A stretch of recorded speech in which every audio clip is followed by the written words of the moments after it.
what happens? We have such kind of scenario, that is when we give some charges to some objects, then the charges can be distributed in three different ways. That is the first one, the charge can be distributed along a line if we consider that the object has no thickness. That means if we are having a very thin object, then this situation occurs. This is called line distribution. That is, we are having a very thin object that has no thickness, so when we put some charges on that object, then the charge gets distributed over a line only. So this is called line distribution. Then the more practical situation is the second one, is that when we give some object to some, like suppose a solid metal surface or hollow metal or non-conducting surface, then the charge only gets distributed over the surface. So that is called surface distribution, number 2. And number 3 is if we give charges to a non-conducting solid object, then the charge not only distributes over the surface, it also goes into its body. That's why this is called volume distribution. So now if we want to evaluate the amount of charges for these three kind of distribution, we will be needed these integrations. And if we want to have we want to determine the electric field for these three kind of distribution, then we will have these formulas that we just seen here, that we just saw yesterday. So let's first write it down so that we can remember them, because these are the formulas that will be needed for this lecture. So the first one is line distribution. So what happens in line distribution? The charge is distributed over line. So when a charge is distributed over line, then the parameter that will be availed to us is not the total charge, because the total charge information will not be available then. Rather, the information that will be available to us is line density, which is coulomb per meter. So from this information, the first thing that we will be able to determine is Q, the total charge on that object, and that will be line integration of this line distribution, or the line density. So after performing line integration and of this line density, we can have the total charge over the body. So now if we want to determine the electric field, then in the last class we have seen that we can apply the same formula that we used for discrete charges or point charges, but with moderation, and that moderation is 1 divided by 4 pi epsilon r epsilon naught. Then we must have a line integration, so that will be rho l dl, বাকি সবকিছুই same থাকবে, that is r cube r. Very well. Now the second situation is surface distribution. So just a very quick reminder that I already told you a little earlier, that is surface distribution কখন হয়? যখন আমাদের কাছে কোনো metal solid object থাকে, অথবা metal হলো object থাকে, অথবা নন কন্ডাক্টিং হলো অবজেক্ট থাকে। এরকম সময় যখন আমি অবজেক্টের উপরে চার্জ দেই, that charge is distributed just only over the surface. So surface distribution এর জন্য যেই প্যারামিটারটা আমার কাছে available থাকে, that is surface density. So সেই surface density থেকে আমি যদি টোটাল চার্জ বের করতে চাই, তাহলে এই surface density এর surface integration করতে হবে। That is total surface এর মধ্যে কতটুকু চার্জ আছে এটা যদি আমি জানতে চাই, what we have to do is that we have to perform a surface integration of that surface density over the surface that we are concerned with. So এবার যদি আমি কোন একটা particular পয়েন্টে ইলেকট্রিক ফিল্ড বের করতে চাই due to that distribution, then the formula of the electric field will be 1 divided by 4 pi epsilon r epsilon naught. We have to perform a surface integration. So rho s ds divided by r cube r. And last but not the least, যদি আমি কোনো একটা নন conducting solid অবজেক্টের উপরে কোনো একটা charge দেই, কিছু চার্জ দেই, সো নন কন্ডাক্টিং সলিড এর কেসে চার্জটা শুধুমাত্র তার গায়ের উপরে থাকে না, রাদার চার্জটা তার ভিতরেও ঢুকে যায়, দ্যাট গেটস ভলিউম ডিস্ট্রিবিউটেড। এবং এরকম সময় আমার কাছে যেই প্যারামিটারটা রেডিলি অ্যাভেলেবল থাকে, that is volume density, that is coulomb per metre cube. So এবার যদি আমি এই সিচুয়েশনে টোটাল চার্জটা পেতে চাই, what I have to do is that I have to perform volume integration of that volume density.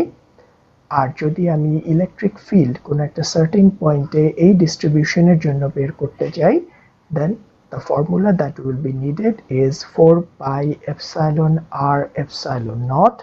I have to perform a volume integration, then rho v dv divided by r cube, then r. So these are the situation that will be needed here now. তো এখানে just এই ফর্মুলাগুলো লেখার একটাই কারণ, so that you can remember them properly. So hope you have written them in your copy, because তোমাকে এগুলো practice না করলে তুমি তো এখানে জাস্ট বিফোর স্টার্টিং আমরা একটা ছবি দেখি, তাহলে আমাদের ডিস্ট্রিবিউশন ব্যাপারটা ক্লিয়ার হবে। Hope you can see it, right? So এখানে একটু খেয়াল করে দেখো যে আমাদের এখানে দুইটা অবজেক্ট আছে। এখানে একটা মেটাল বল আছে, এবং এই মেটাল বলটাকে যখন টাচ করছে তখন এই চুলগুলো খাড়া হয়ে যাচ্ছে। তাহলে এখানে দুই রকমের ডিস্ট্রিবিউশন আছে, বলো ডিস্ট্রিবিউশন গুলো কি কি?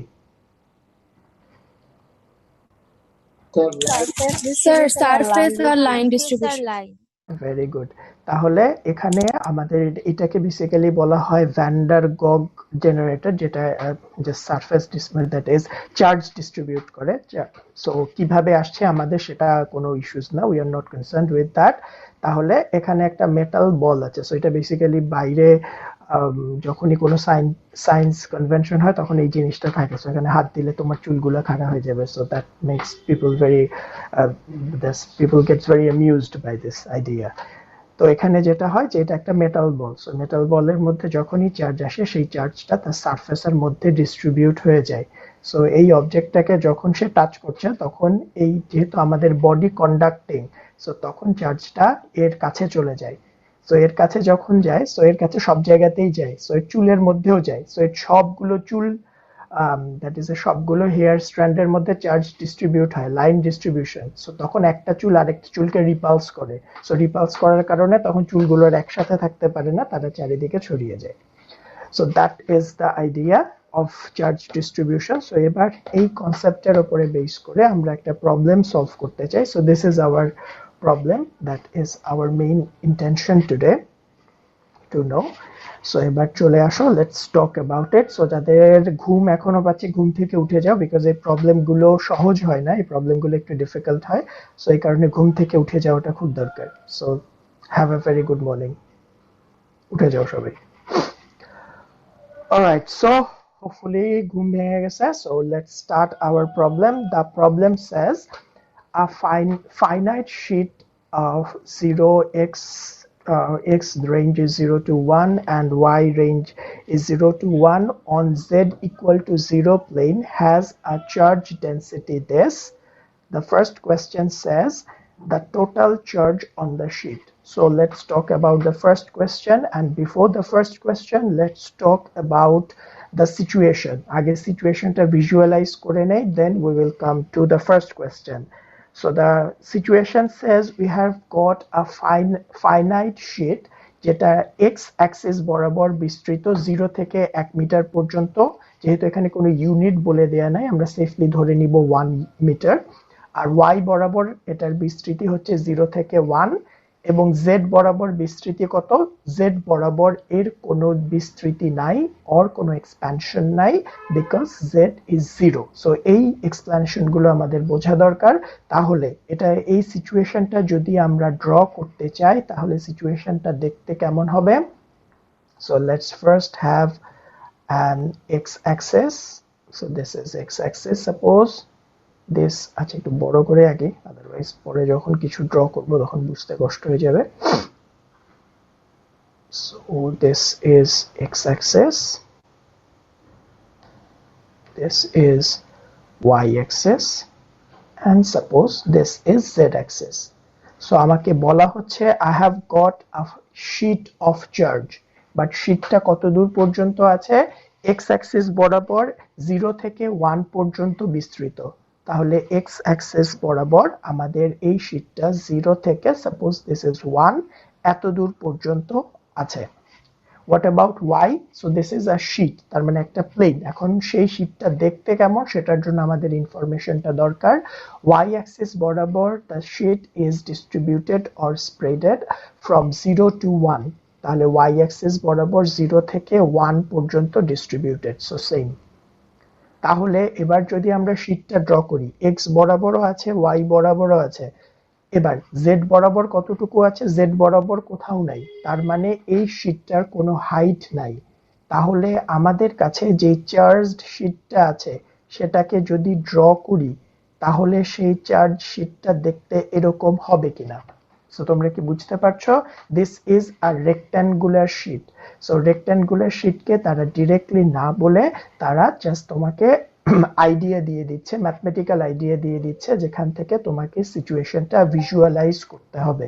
So I have got a rectangular sheet of charges যেটা x axis বরাবর 0 থেকে 1 পর্যন্ত spread out এবং y axis বরাবর 0 থেকে 1 পর্যন্ত spread out। সো আমার বাট z axis বরাবর কোনো হিট নাই, তার মানে এই শীটটা হরাইজন্টাল প্লেনের উপরে আছে। So I have got a rectangular sheet. Alright, so roll 28 question. Sir, square হবে না সেটা? Rectangular, square is the one rectangle. So আমি just generally বলছি যে this is a rectangular sheet.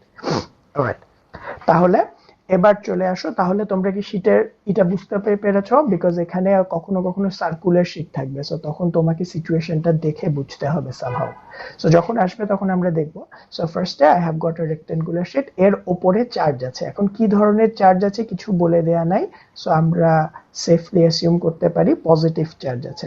এখন বলতে পারতাম যদি স্যার নেগেটিভ থাকতো তাহলে কি হতো? তাহলে ইদার ড্র করে দেয়া থাকতো অথবা ক্লিয়ারলি বলে দেয়া থাকতো, অথবা তুমি আরেকটা জায়গা থেকে এইটার ব্যাপারে আইডিয়া পেতে পারো।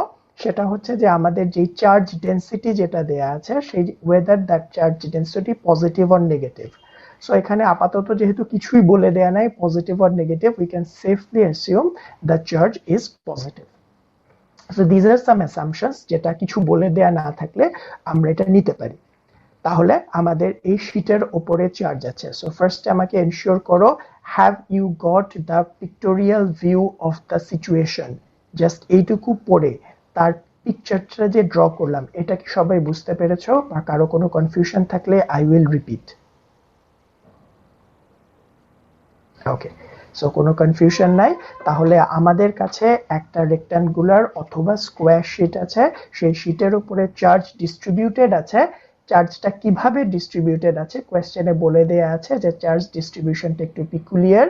So that is said rho s is x into y, that is সব জায়গায় ইউনিফর্মলি নাই। Then x square plus y square plus 25 to the power 3/2 and the unit is nanocoulomb per meter square. তো এখান থেকে আমরা এই charge distribution থেকে কখনো কখনো যদি তোমার কোয়েশ্চেনের মধ্যে এই কনফিউশন হয় যে তুমি এটা বুঝতে না পারো যে চার্জটা কি সারফেস না ভলিউম না লাইন, তাহলে this unit is a very good indication to have a view. So এখান থেকে আমরা বুঝতে পারি যে এখানে আমাদের চার্জ ডিস্ট্রিবিউশনের যে ইউনিটটা দেয়া আছে that is nanocoulomb per metre square, which is basically the unit for surface charge density. So আমরা এখান থেকে মোটামুটি একটা আইডিয়া নিতে পারি। যদি কখনো কনফিউশন হয়, যদি আমরা এটা দেখেই বুঝতে পারছি যে আমার কাছে জাস্ট একটা শীট আছে যার কোনো হাইট নাই, যার কোনো থিকনেস নাই, সো তার উপরে যখন চার্জ থাকবে সারফেসের উপরেই থাকবে। So still, if you have confusion, you can have a better view or a clear assurance of this distribution from this unit as well. তাহলে আমাদের কাছে এই অবস্থায় আছে। তাহলে এবার কোয়েশ্চেনে চলে যাই। আমাদের প্রথম কোয়েশ্চেন বলছে the total charge on the sheet. তাহলে আমরা 1 নাম্বার কোয়েশ্চেনে চলে গেলাম। My question number 1 says what will be the total charge on the sheet? যে শীটের মধ্যে টোটাল কি পরিমাণ চার্জ আছে সেটা আমাকে বের করতে বলা হচ্ছে। তাহলে এবার এই কোয়েশ্চেনের যদি আমি আনসার দিতে চাই তাহলে তোমাকে কিছু কিছু জিনিস একটু খেয়াল রাখতে হবে। নাম্বার ওয়ান হচ্ছে যেটা আমরা অলরেডি কিছুক্ষণ আগে কথা বলে এসেছি যে আমার এই জায়গায় চার্জের ডিস্ট্রিবিউশন কেমন। সো এখান থেকে আমি ইদার ছবি থেকে বুঝি অথবা চার্জ ডেন্সিটির ইউনিট থেকে বুঝি, এখান থেকে আমি বুঝতে পারছি যে my charge is distributed over the surface.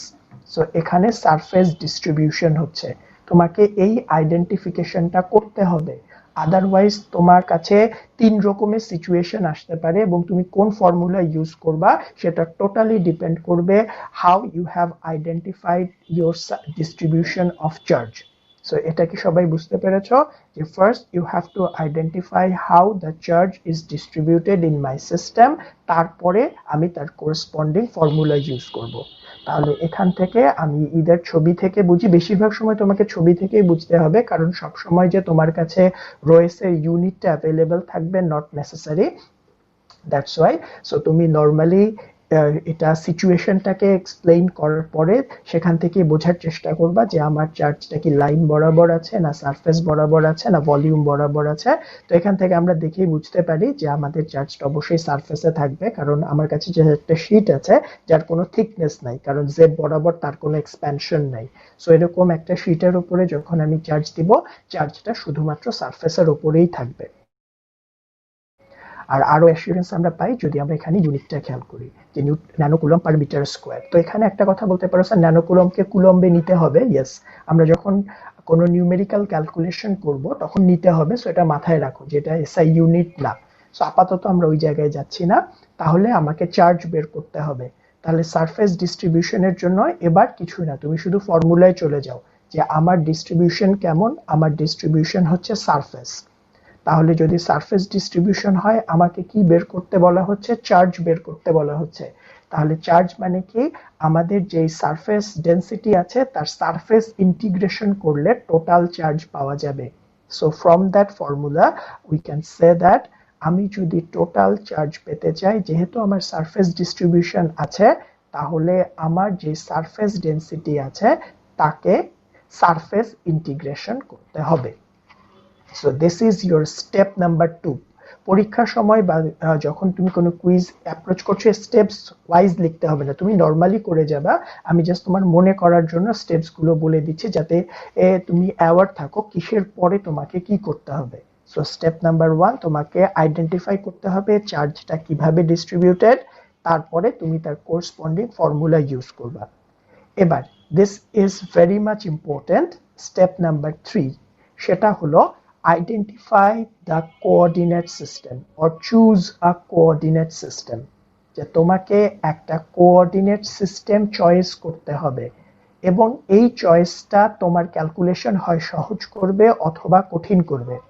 তাহলে এবার তুমি যে শীটটা দেখতে পাচ্ছ সেই শীটটা দেখে তোমার যে কোনো তিনটার একটা আইডিয়া মাথার মধ্যে একটা পারসেপশন ক্রিয়েট হতে হবে। তিনটা আইডিয়ার কি কি? লাস্ট ক্লাসে আমরা যেটা নিয়ে কথা বলেছি, একটা ছিল যে এই অবজেক্টটা দেখে তোমার কি কোনো বক্সের কথা মনে পড়ে, না এই অবজেক্টটা দেখে তোমার কোনো একটা সিলিন্ডারের কথা মনে পড়ে, অথবা এই অবজেক্টটা দেখে একটা বলের কথা মনে পড়ে।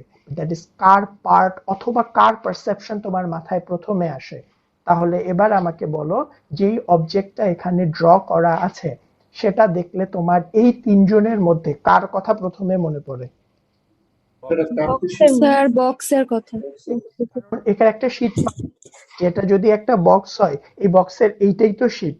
আমি যদি এখান থেকে জাস্ট এই অংশটা কেটে নিতাম তাহলেই তো শীট হয়ে যেত, তাহলে একটা বক্সের কথা মনে পড়ে।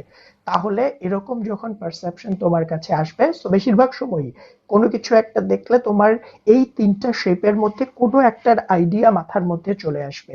তাহলে এখানে যেহেতু আমাদের এই যে চার্জড অবজেক্টটা আছে এই অবজেক্টটা দেখলে this reflect some part of a box, তাহলে এখান থেকে আমরা যে কোঅর্ডিনেটটা চয়েস করব that will be Cartesian coordinate.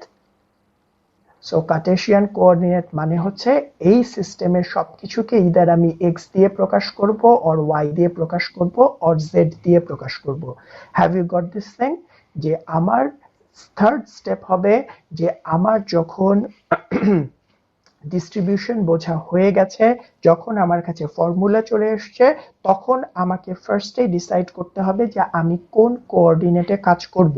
এই একই প্রবলেম যে কোনো কোঅর্ডিনেটেই কাজ করা যাবে, but if I can choose a coordinate well, তাহলে আমার জন্য ক্যালকুলেশন সহজ হয়ে যাবে।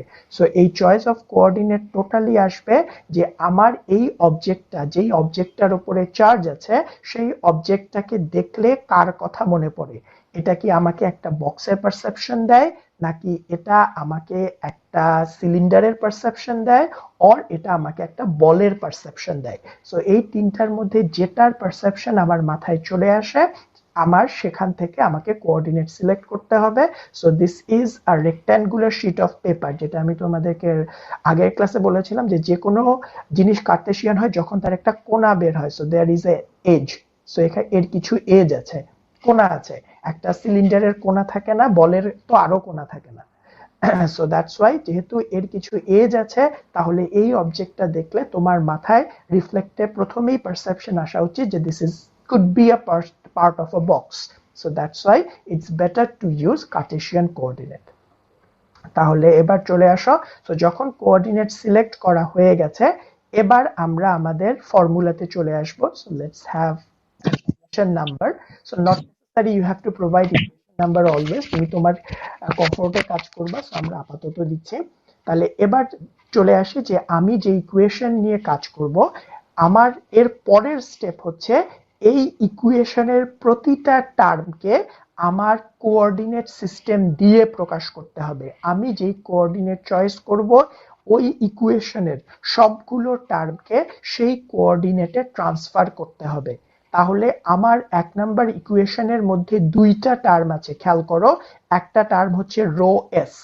সো আমার এই রো এস এর মধ্যে যা যা আছে সবকিছুকে এক্স ওয়াই জেড এ এক্সপ্রেস করতে হবে।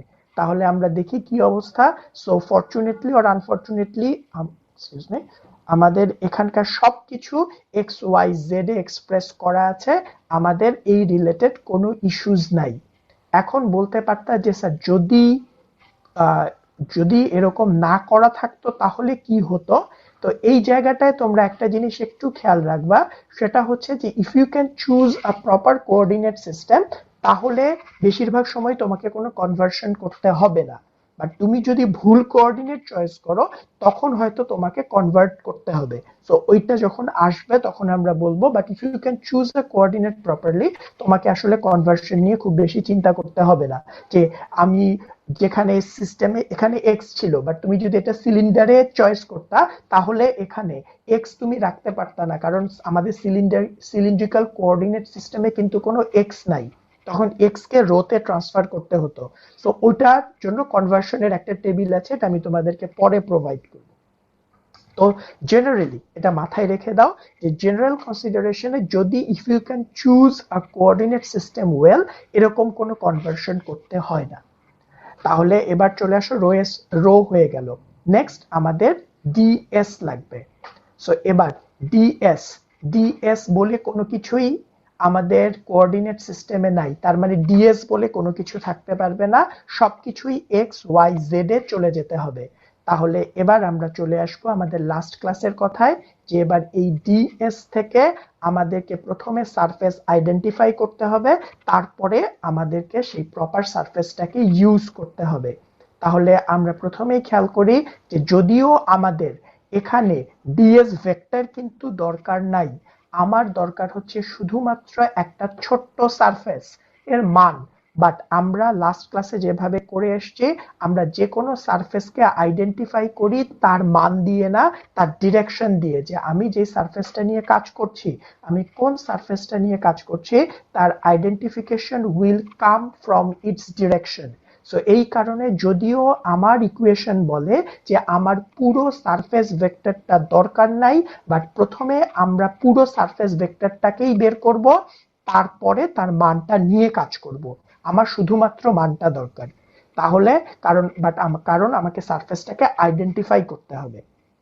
তাহলে আমরা কাজ করি যে আমার সারফেস দরকার। কোন সারফেস দরকার? যেটার উপরে চার্জ আছে। তাহলে যেটার উপরে চার্জ আছে সেখান থেকে আমরা খুব ছোট্ট একটা অংশ নিয়ে নেই, যে কোনো জায়গায় নিতে পারবো।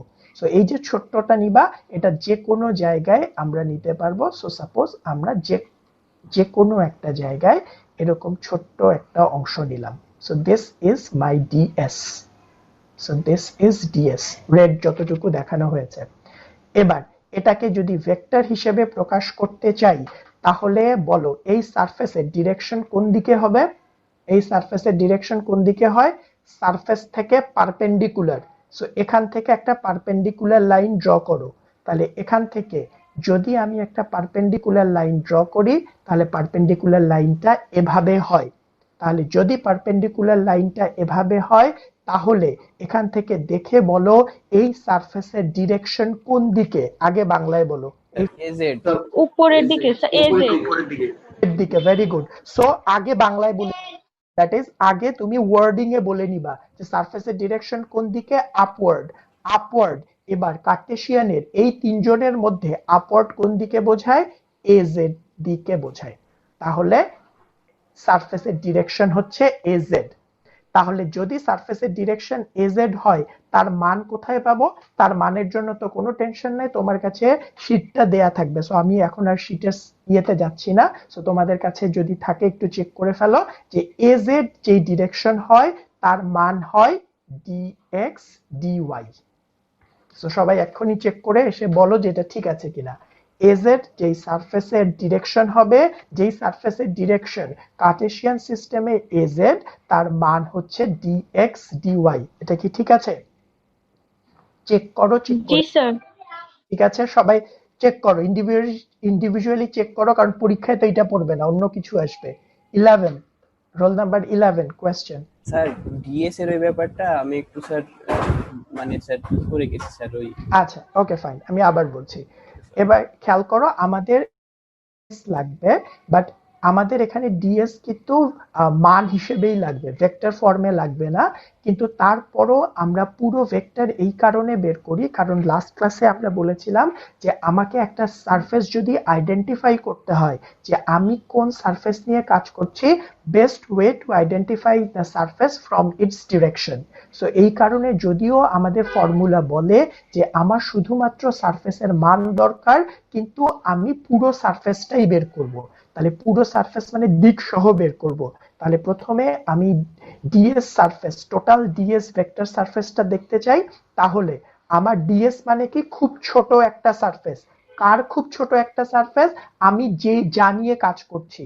আমি কি নিয়ে কাজ করছি? একটা চার্জড অবজেক্ট নিয়ে কাজ করছি। তাহলে তার ছোট একটা সারফেস মানে এই চার্জড অবজেক্টের উপরে খুব ছোট একটা অংশ। সো তুমি যে কোনো জায়গায় এই ছোট অংশটা নাও। তাহলে আমি যে কোনো জায়গায় চার্জড অবজেক্টের উপরে এই ছোট অংশটা নিলাম। Very good.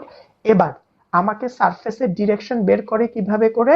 ওই সারফেসের উপরে একটা লম্ব আঁকতে হয়। তাহলে আমি ওই সারফেসের উপরে একটা লম্ব ড্র করলাম। এবার আমি বলবো যে এই লম্বটা কোন দিকে? লম্বটা উপরের দিকে। সো এবার কার্টেসিয়ান সিস্টেমে উপর বা নিচ কি দিয়ে বোঝায়? জেড দিয়ে বোঝায়। তাহলে সারফেসের ডিরেকশন কোন দিকে? জেড বরাবর। তাহলে আমি ডিরেকশনটা পেয়ে গেলাম। এবার সারফেসের মান লাগবে। সো সারফেসের মানের জন্য তোমাদেরকে লাস্ট স্লাইডে একটা সাপ্লিমেন্টারি দেয়া আছে। এই সাপ্লিমেন্টারিটা তোমাদের পরীক্ষার সময়ও প্রতিটা কোয়েশ্চেনে দেয়া থাকবে, বা you can have it with you. তাহলে এবার মান থেকে, দ্যাট ইজ এবার ডিরেকশন থেকে দেখে সারফেসের মানটা বের করো। আমার কি দরকার? কার্টেসিয়ান কোঅর্ডিনেটে যেই সারফেসের ডিরেকশন এজেড তার মান কি শীট থেকে দেখে আসো, দেখে ডিএক্স ডিওয়াই।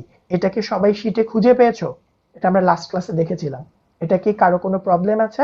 প্রবলেম থাকলে বলো, তাহলে আমি আবার ওই শীটে গিয়ে তোমাদেরকে দেখাই আসবো। কোনো ইস্যুজ আছে যে আমাদের সারফেসের মান ডিএক্স ডিওয়াই? ওকে, হোপফুলি নাই। তাহলে এবার চলে আসো, তাহলে আমরা জাস্ট ডিএস কে খেয়াল করে দেখো, এক্স ওয়াই জেড এ কনভার্ট করে ফেলছি। এবার দেখো ডিএস এর মধ্যে কিন্তু এক্স ওয়াই জেড ছাড়া আর কিছু নাই। That was our target. যে আমাদের ফোর্থ স্টেপ ছিল যে কোঅর্ডিনেট সিস্টেম সিলেক্ট করার পরে আমার যে ফর্মুলা থাকবে ফর্মুলার মধ্যে সবকিছুই কোঅর্ডিনেট ভেরিয়েবলসে ট্রান্সফার হতে হবে। আমার কোঅর্ডিনেট সিস্টেম হচ্ছে এক্স ওয়াই জেড, তাহলে সবকিছুই কোঅর্ডিনেট ভেরিয়েবল দিয়ে প্রকাশ করতে পারতে হবে। তাহলে আমি সবকিছুকে কোঅর্ডিনেট ভেরিয়েবলসে প্রকাশ করলাম, কিন্তু একটু খেয়াল করো আমার ফর্মুলা বলে ফর্মুলার মধ্যে কিন্তু কোনো ডিরেকশনের কোনো ব্যাপার নাই, আমার শুধু সারফেসের মান লাগবে। সো আমার পুরো সারফেস তো দরকারই নাই, আমার যা দরকার সেটা হচ্ছে সারফেসের মানটা দরকার। তাহলে আমার সারফেসের মান কত, মান মানে ডিরেকশন ছাড়া, that is dx dy। So basically এইটা পাওয়ার জন্য আমি এত কাজ করলাম। সো এইটা যদি তুমি সরাসরি পেয়ে যাইতা তাহলে এত কাজ করার কোনো দরকার ছিল না। সো আমরা এটাকে প্রপারলি পাওয়ার জন্য যে আসলে আমি কোন সারফেস নিয়ে কাজ করছি সেটা জানার জন্য আমরা প্রথমে তার ডিরেকশন বের করি, তারপরে তার মানটা শিপ থেকে নিয়ে আসি, এবং আমার তো মান লাগবে তাহলে মানটাকে আমি সেপারেট করে দিলাম। তোমরা কি এই আইডিয়াটা বুঝতে পেরেছো? এই আইডিয়াগুলো খুব সহজ আইডিয়া না, সো কারো যদি কনফিউশন থাকে you should ask me. Okay, confusion নাই। তাহলে এবার এই যে তুমি মানগুলো পেলা কোঅর্ডিনেট ভেরিয়েবল দিয়ে, এটা তুমি তোমার ফর্মুলার মধ্যে বসিয়ে দাও। তাহলে এটা তুমি তোমার 1 নাম্বার ফর্মুলার মধ্যে নিয়ে চলে আসো। সো এটাকে যদি নিয়ে চলে আসি তাহলে কিউ ইজ ইকুয়াল টু, আমাকে একটা সারফেস ইন্টিগ্রেশন করতে হবে। Roll 78 question. স্যার আমরা YZ এর মান কেন বের করলাম না? YZ এর মান কেন বের করলাম, YZ এর মান কেন বের করলাম না মানে কি? মানে স্যার আমরা তো শুধু x অক্ষের মানটা শুধু বের করলাম, মানে ax এর মান, ay az এর মান কেন বের করলাম না? ax এর মান আমি কোয়েশ্চেনটা বুঝতে পারছি না, আরেকবার যদি বলো। স্যার আমি বলতে চাচ্ছি যে কার্টেসিয়ানের তো আমরা জানি রো ইকুয়াল টু মানে তিনটা অক্ষ এক্স ওয়াই জেড, তো আমরা এখানে শুধু ax এর মান বের করছি, মানে ax az ভেক্টরটার মান বের করছি, মানে ay আচ্ছা, বুঝতে পারছি। Okay fine. তার কারণটা হচ্ছে যে তুমি তোমার এটা ax ভেক্টর লাগবে না ay লাগবে না az লাগবে, এটা টোটালি ডিপেন্ড করবে তোমার সারফেসটা কোন দিকে আছে। তাহলে তুমি খেয়াল করে দেখো তুমি যে সারফেসটা নিয়ে কাজ করছো সেই সারফেসটা হচ্ছে এইটা, এই সারফেসটা নিয়ে তোমার চিন্তা। তো এই সারফেসের ডিরেকশন তোমার দরকার। সো এই যে সারফেসটা আছে তুমি পুরোটা নিয়েই কাজ করো অথবা তার ছোট একটা অংশ নিয়ে কাজ করো, তোমাকে প্রথমে এই সারফেসের ডিরেকশনটা বের করতে হবে। সো এই সারফেসের যদি ডিরেকশন বের করতে যাও, সো আমার প্লেনটা এরকম, সো এই সারফেসের ডিরেকশন কোন দিকে হবে, সারফেস থেকে তার উপরে লম্ব আঁকতে হবে। তাহলে সারফেস থেকে তার উপরে লম্ব আঁকলাম। সো এই লম্বটা কোন দিকে, এই লম্বটা কি 3 দিকে না শুধুমাত্র একটা দিকে? সো লম্বটা শুধুমাত্র একটা দিকে, সেই একটা দিক কি উপরের দিক না? সো উপরের দিক মানে কি এজেড কিনা? সো এটা তো 3 দিকে নাই, আমি যখন লম্বটা আঁকলাম সারফেসের উপরে সেই লম্বটা আমাকে বলে দিচ্ছে যে লম্বটা শুধুমাত্র একটা দিকেই আছে। সেই একটা দিক কোনটা? একটা দিক হচ্ছে উপরের দিক। সো এই তিনটার মধ্যে উপরের দিক কোনটা বোঝায়? এক্স ওয়াই জেড এর মধ্যে উপরের দিক কি দিয়ে বোঝায়? জেড দিয়ে বোঝায়। তাহলে আমার সারফেসের দিক হচ্ছে এজেড বরাবর। সো সারফেস যদি 3 দিকে থাকতো, যে তুমি লম্ব আঁকার পরে দেখলা যে লম্বটা এরকম বাঁকা হয়ে আছে, তখন আমি চিন্তা করতাম যে হ্যাঁ 3টা দিকেই দরকার। বাট লম্ব আঁকার পরে আমি তো দেখলাম লম্বটা একদমই একদিকে আছে, সেই একটা দিক কোনটা? একটা দিক হচ্ছে জেড অক্ষ বরাবর। এবার কি বুঝতে পেরেছো? জি স্যার। Okay fine. তাহলে এবার আসো, এটা যখন বোঝা হয়ে গেছে, 3 দিকে তো বেশি একটা থাকবে না, একটা as a matter of fact তোমাদেরকে লাস্ট ক্লাসে বলে দিয়েছি 3 দিকে কখনোই থাকবে না, ট্রাস্ট মি। খুবই রেয়ার কেসে 3 দিকে থাকবে, বাট ওই প্রবলেম গুলো ডিফারেন্ট হবে। এরকম যেটা তোমাকে ভিজুয়ালাইজ করতে হয় সেটা 3 দিকে থাকবে না। ম্যাক্সিমাম এরকম হইতে পারে যে একটা বাঁকা লাইন দিয়ে বলতে পারি যেটার আসলে দিক একটা না দুইটা না তিনটা, এরকম বলতে পারি, তাছাড়া আর কিছু না। সো বেশিরভাগ প্রবলেমে 3 দিক তোমার লাগবে না। অলরাইট, তাহলে এবার চলে আসো, এবার আমরা রো এর মান বসাবো, বাট এক্স ওয়াই জেড দিয়ে বসাতে হবে। তাহলে রো এর মান এক্স ওয়াই জেড এ যা ছিল জাস্ট দেখে দেখে বসাও। আমি একটু দেখে আসি, আমি ভুলে গেছি। X into y, then x square plus y square plus 25, then root of to the power 3/2। তাহলে রো এর মান বসে গেল।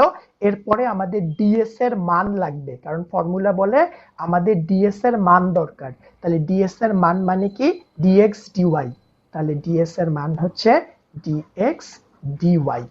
তাহলে আমি সবকিছুকে x y z a transfer করে ফেললাম। সো যখন আমি সবকিছুকে কোঅর্ডিনেট ভেরিয়েবলস এ ট্রান্সফার করে ফেললাম, তখন বলো আমাদের এখানে ইন্টিগ্রেশন কয়বার করতে হবে? তুমি এই ইকুয়েশনটা দেখে বলো ইন্টিগ্রেশন কয়বার করতে হবে? তুমি সবকিছু যখন কোঅর্ডিনেট ভেরিয়েবলস এ ট্রান্সফার করে ফেলেছো, তখন এখান থেকে দেখে বলো ইন্টিগ্রেশন কয়বার হবে? তো দুইবার। দুইবার। কেমনে বুঝলা দুইবার? দ্যাট এক্স আছে ওয়াই আছে। Very good. সো যতগুলো ডিফারেন্সিয়াল ভেরিয়েবল থাকে আমাকে ততবার ইন্টিগ্রেশন করতে হয়। সো আমার এখানে ডিএক্স আছে, ডিওয়াই আছে, তাহলে যদিও এটা এই লাইনে লিখলে ভালো হতো, আমরা পরের লাইনে লিখি আমাকে ইন্টিগ্রেশন দুইবার করতে হবে। একবার ইন্টিগ্রেশন করতে হবে এক্স এর জন্য, তাহলে আমার এক্স এর একটা লিমিট লাগবে। আমাকে একবার করতে হবে ওয়াই এর জন্য, তাহলে আমার ওয়াই এর একটা লিমিট লাগবে। সো এটা কি তোমরা সবাই বুঝতে পেরেছো? তোমরা যদি চাও এটা একবারেই উপরের লাইনেই করে ফেলতে পারো, আমি জাস্ট বোঝানোর জন্য দুটো লাইন করছি। এটা কি সবাই বুঝতে পেরেছো না আমি আরেকবার বলবো? সো আমি কাজটা কি করলাম, আমি সবকিছুকে কোঅর্ডিনেট ভেরিয়েবলস এ প্রকাশ করলাম, আমার ফর্মুলায় যা যা ছিল সবকিছুকে কোঅর্ডিনেট ভেরিয়েবলে প্রকাশ করলাম, প্রকাশ করার পরে ইকুয়েশনে বসাই দিলাম। যখন ইকুয়েশনে বসাই দিলাম, এরপরে আমি চেক করে দেখলাম যে আমার এই ইকুয়েশনের মধ্যে কতগুলো কোঅর্ডিনেট ভেরিয়েবল আছে, দ্যাট ইজ ডিফারেন্সিয়াল ভেরিয়েবল আছে। তাহলে ডিফারেন্সিয়াল ভেরিয়েবল একটা দুইটা, তাহলে আমাকে ইন্টিগ্রেশন কয়বার করতে হবে? দুইবার করতে হবে। একটা হচ্ছে এক্স এর জন্য, একটা হচ্ছে ওয়াই এর জন্য। এবার তাহলে এক্স এর জন্য একটা লিমিট লাগবে, ওয়াই এর জন্য একটা লিমিট লাগবে। তাহলে এবার এক্স এর লিমিট মানে কি, আমার চার্জড অবজেক্টটা কোথা থেকে শুরু হয় কোথা থেকে শেষ হয়। তাহলে চলে আসো, এক্স এর জন্য আমার চার্জড অবজেক্ট কোথা থেকে শুরু হয়, এক্স অক্ষ বরাবর 0 থেকে শুরু, শেষ কোথায়? 1 এ শেষ। আর ওয়াই এর জন্য শুরু কোথা থেকে? 0 থেকে, শেষ কোথায়? 1 এ শেষ। অলরাইট, তাহলে এবার চলে আসো, এক্স এর জন্য লিমিট হচ্ছে 0 থেকে 1 পর্যন্ত, ওয়াই এর জন্য লিমিট হচ্ছে 0 থেকে 1 পর্যন্ত। এটা কিন্তু ফিক্সড না, এটা আমি ফিগার থেকে দেখে আসলাম যে আমার এক্স এর স্প্যান কত দূর ছিল, ওয়াই এর স্প্যান কত দূর ছিল। সো তোমরা কি এই জায়গাটা বুঝতে পেরেছো? কারণ তারপরে জাস্ট ইন্টিগ্রেশন করতে হবে। সো এইটুকু পর্যন্ত কারো কোনো সমস্যা আছে থাকলে বলো। নাই। এরপরে ইন্টিগ্রেশন, সো জাস্ট যেহেতু আমাদের ফার্স্ট ইন্টিগ্রেশন আমরা একটা করি, যদিও আনসার পর্যন্ত যাব না। তাহলে প্রথম কাজ হচ্ছে আমাকে এক্স এর সাপেক্ষে ইন্টিগ্রেশন করতে হবে। সো যদি আমি এক্স এর সাপেক্ষে ইন্টিগ্রেশন করতে চাই, তাহলে এই ইন্টিগ্রেশনে ওয়াই কনস্ট্যান্ট। তাহলে এখান থেকে আমরা যা করতে পারি, এই ইন্টিগ্রেশনটা করার জন্য x square plus y square plus 25, এটাকে কিছু একটা ধরি ডাব্লিউ।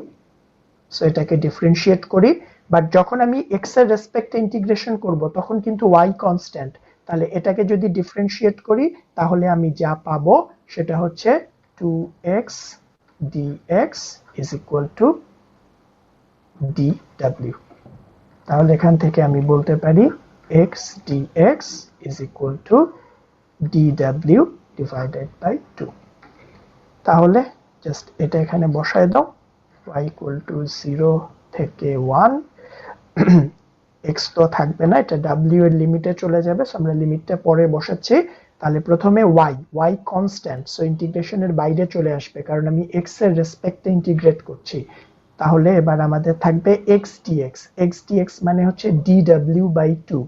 সো dw by 2, দেন আমাদের x square plus y square plus 25 3/2, তাহলে x square plus y square plus 25 এটা সমান আমরা ধরেছিলাম w, তাহলে এখানে থাকবে w টু দি পাওয়ার 3/2। তো এবার আচ্ছা, এখানে আমরা অবশ্য আরেকটা কাজ সহজ করতে পারতাম। আচ্ছা তোমরা এখানে আরেকটা কাজ করো, তাহলে আমাদের কাজটা আরেকটু সহজ হবে। সেটা হচ্ছে এটা সমান w স্কয়ার ধরো, তখন আমাদের জন্য ক্যালকুলেশনটা আরেকটু ইজিয়ার হয়ে যাবে। তাহলে w স্কয়ার ধরলে আমাদের এখানে করার পরে যা আসবে সেটা আসবে 2w dw। তাহলে এখান থেকে আমরা যা বলতে পারি, আমাদের এখানে x dx সমান থাকবে w dw। তাহলে আমাদের x dx মানে হচ্ছে w dw, dy তো আগের মতোই থাকবে কারণ ওটার রেসপেক্টে আমরা ইন্টিগ্রেট করছি না। এবার তাহলে আমাদের x square plus y square এটা সমান আমরা একবারে বলতে পারি w কিউব। দ্যাট ইজ তখন ইন্টিগ্রেটটা করতে সহজ হয়, তাছাড়া আর কোনো কারণ নেই। তো এবার চলে আসো, আমাদের এখানে w লিমিটটা চেঞ্জ করা দরকার। আমরা w লিমিটটা চেঞ্জ করলে কেমন আসে সেটা দেখো। তাহলে আমাদের x এর ভ্যালু যখন 0 তখন w এর ভ্যালু কত আসবে? w এর ভ্যালু আসবে y square plus 25 root over. তাহলে আমাদের এখানে আসবে w এর value root over y square plus 25। এরপরে নেক্সট x এর ভ্যালু যখন 1 তখন w এর ভ্যালু কত আসবে? 1 plus y square plus 25, that is 26 plus y square. তাহলে w সমান আসবে root over y square plus 26। Clear? তাহলে আমরা এখন কাজ করছি এখান থেকে শুরু করে এতটুকু। তাহলে এবার আমাদের যা থাকবে সেটা হচ্ছে y is equal to 0 থেকে 1। তাহলে এবার w কিউব মানে w to the power 4, so w to the power 4 কে যদি আমি ইন্টিগ্রেট করি তাহলে আমাদের আসবে w to the power 5 divided by 5, ঠিক কি না? জাস্ট তার লিমিট বসিয়ে দাও। সো একটা w লোয়ার লিমিট হচ্ছে root over y square plus 25, then এর আপার লিমিট হচ্ছে আরেকটু উপরে লিখতে হবে। আচ্ছা ঠিক আছে, এরপরে একটু উপরে লিখছি, আপাতত এটা একটু দেখো। সো আমাদের বাকিটা y এর জন্য থেকে যাবে। সো আমি এখানে যা লিখেছি সেটা হচ্ছে w to the power 5 divided by 5 integrate করার পরে তার লোয়ার লিমিট কত? লোয়ার লিমিট হচ্ছে w root over y square plus 25, upper limit হচ্ছে root over y square plus 26। তাহলে এবার চলে আসো, আমরা এটাকে তোমাদের ওঠানো হয়েছে, তাহলে আমি পরের শীটে চলে যাই। Okay fine. তাহলে আমরা এখান থেকে যা পেলাম, স্টিল মনে হয় ওইটা জায়গাটা দেখতে প্রবলেম হয়ে গিয়েছিল, সো আমি let me right it again. y is equal to 0 থেকে 1, দ্যাট ইজ লাস্টের লাইনটা আবার লিখছি। সো তোমরা যারা খাতায় তুলছো তাদের আবার লেখার দরকার নাই। তা আমাদের এখানে যা ছিল সেটা হচ্ছে w to the power 5 divided by 5। আমাদের লোয়ার লিমিট ছিল y square plus 25, that was the lower limit, এবং আমাদের আপার লিমিট ছিল root over y square plus 26। এইটা dy, ঠিক আছে? তাহলে এটা বসানোর পরে ইন্টিগ্রেশন গুলো জেনারেলি খুবই বিশ্রী হয়, সেটা নিয়ে আমরা একটু পরে কথা বলছি। Let's not go there, so just first perform it. So এটা করলে আমাদের কাছে যা থাকবে সেটা হচ্ছে, যদি আপার লিমিট বসাই তাহলে আপার লিমিট বসানোর পরে একবারে করে ফেলি y square plus 26 to the power 5 divided by 2, একবারে বসিয়ে দিলাম, ডিভাইডেড বাই 5। এটা হচ্ছে upper limit, minus lower limit হচ্ছে y square plus 25 to the power 5 by 2, 5 by 2 divided by 5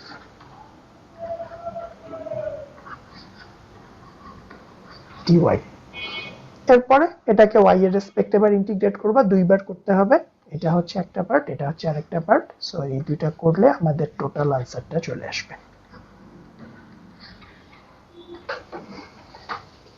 so এখানে তোমাদেরকে একটা কথা বলি, ইন জেনারেলি আমাদের এখানকার ইন্টিগ্রেশন গুলো একটু খারাপ হয়। দ্যাট ইজ আমরা ইন্টিগ্রেশন করার পরে যে চেহারাটা পাই সেই চেহারাগুলো বেশিরভাগ সময় খুব বেশি আনন্দদায়ক হয় না।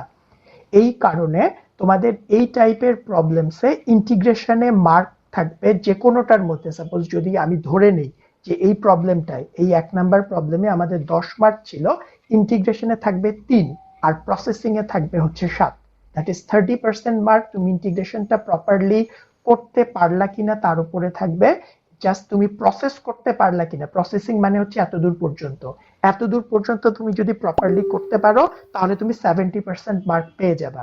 আর তারপরে ইন্টিগ্রেশনটা তুমি যদি প্রপারলি করতে পারো তাহলে তুমি বাকি 30% মার্ক পাবা। কারণ আমি জানি যে এই সিচুয়েশনের জন্য, দ্যাট ইজ এই কোর্সে যে ইন্টিগ্রেশন গুলো থাকে সবগুলো ইন্টিগ্রেশন সবসময় খুব আনন্দদায়ক হয় না, কতগুলো খুব বাজে বাজে টাইপের ইন্টিগ্রেশন চলে আসে। সো তোমরা কি পুরো প্রসেসটা বুঝতে পেরেছো? Don't focus on the integration, ইন্টিগ্রেশনে ফোকাস করো না। তোমরা কি প্রসেসটা বুঝতে পেরেছো কিনা সেটা বলো। তোমরা কি পুরো প্রসেসটা বুঝতে পেরেছো? আমি ইচ্ছা করেই খুব খারাপ টাইপের একটা ইন্টিগ্রেশন চয়েস করেছি যাতে করে তোমরা খারাপ জিনিসের আইডিয়াটা ক্লাসেই পাও, পরীক্ষায় না পেয়ে ক্লাসেই আগে একটা খারাপ আইডিয়া পেয়ে যাও। পরীক্ষায় হয়তো দেখবা যে খুব সহজ একটা ইন্টিগ্রেশন আসছে, সো যেটা তুমি ঠিক ইজিলি করতে পারবা। সো তোমরা কি পুরো ব্যাপারটা বুঝতে পেরেছো? কারো কোথাও কোনো কনফিউশন আছে প্রথম প্রবলেমে যেখানে আমাদেরকে টোটাল চার্জ বের করতে হয়? কারো কোনো কনফিউশন থাকলে বলো। আমরা কিন্তু শুধুমাত্র 1 নাম্বারটা করেছি, এবার আমরা 2 নাম্বারে যাব। তো এখানে একটা জায়গায় একটু বলি, এইটুকু করার পরও তোমাদের একটা কোয়েশ্চেন আমাকে করা উচিত ছিল, এইটুকু করার পরও তুমি কিন্তু মার্ক কম পাবা। তার কারণ হচ্ছে তুমি এই জায়গায় কোনো ইউনিট প্রোভাইড করো নাই, তোমাকে ইউনিট প্রোভাইড করতে হবে। তো এইটার ইউনিট কিন্তু ন্যানো কুলম্ব আসবে। কেউ কি বলতে পারবা কেন ন্যানো কুলম্ব আসবে? কুলম্ব কিন্তু আসবে না। ন্যানো কুলম্ব দিয়ে তো শুরু করছিলাম স্যার আমরা। Very good. সো তুমি ন্যানো কুলম্বকে কিন্তু কুলম্বে কনভার্ট করোনি, দ্যাটস ওয়াই তুমি টোটাল চার্জটা ন্যানো কুলম্বেই পাবা, তুমি কিন্তু কুলম্বে পাবা না। সো ওই জায়গাটা একটু খেয়াল রাখবা। সো পুরোটা এখান থেকে পুরোটা একবার একটু দেখে আসো। এখানে যদি কারো কোনো কনফিউশন থাকে আমাকে বলো যে স্যার এই জায়গাটা আরেকবার বললে ভালো হতো। জাস্ট তুমি প্রসিডিউরটাতে ফোকাস করো, don't focus on the integration, ইন্টিগ্রেশনে ফোকাস করো না।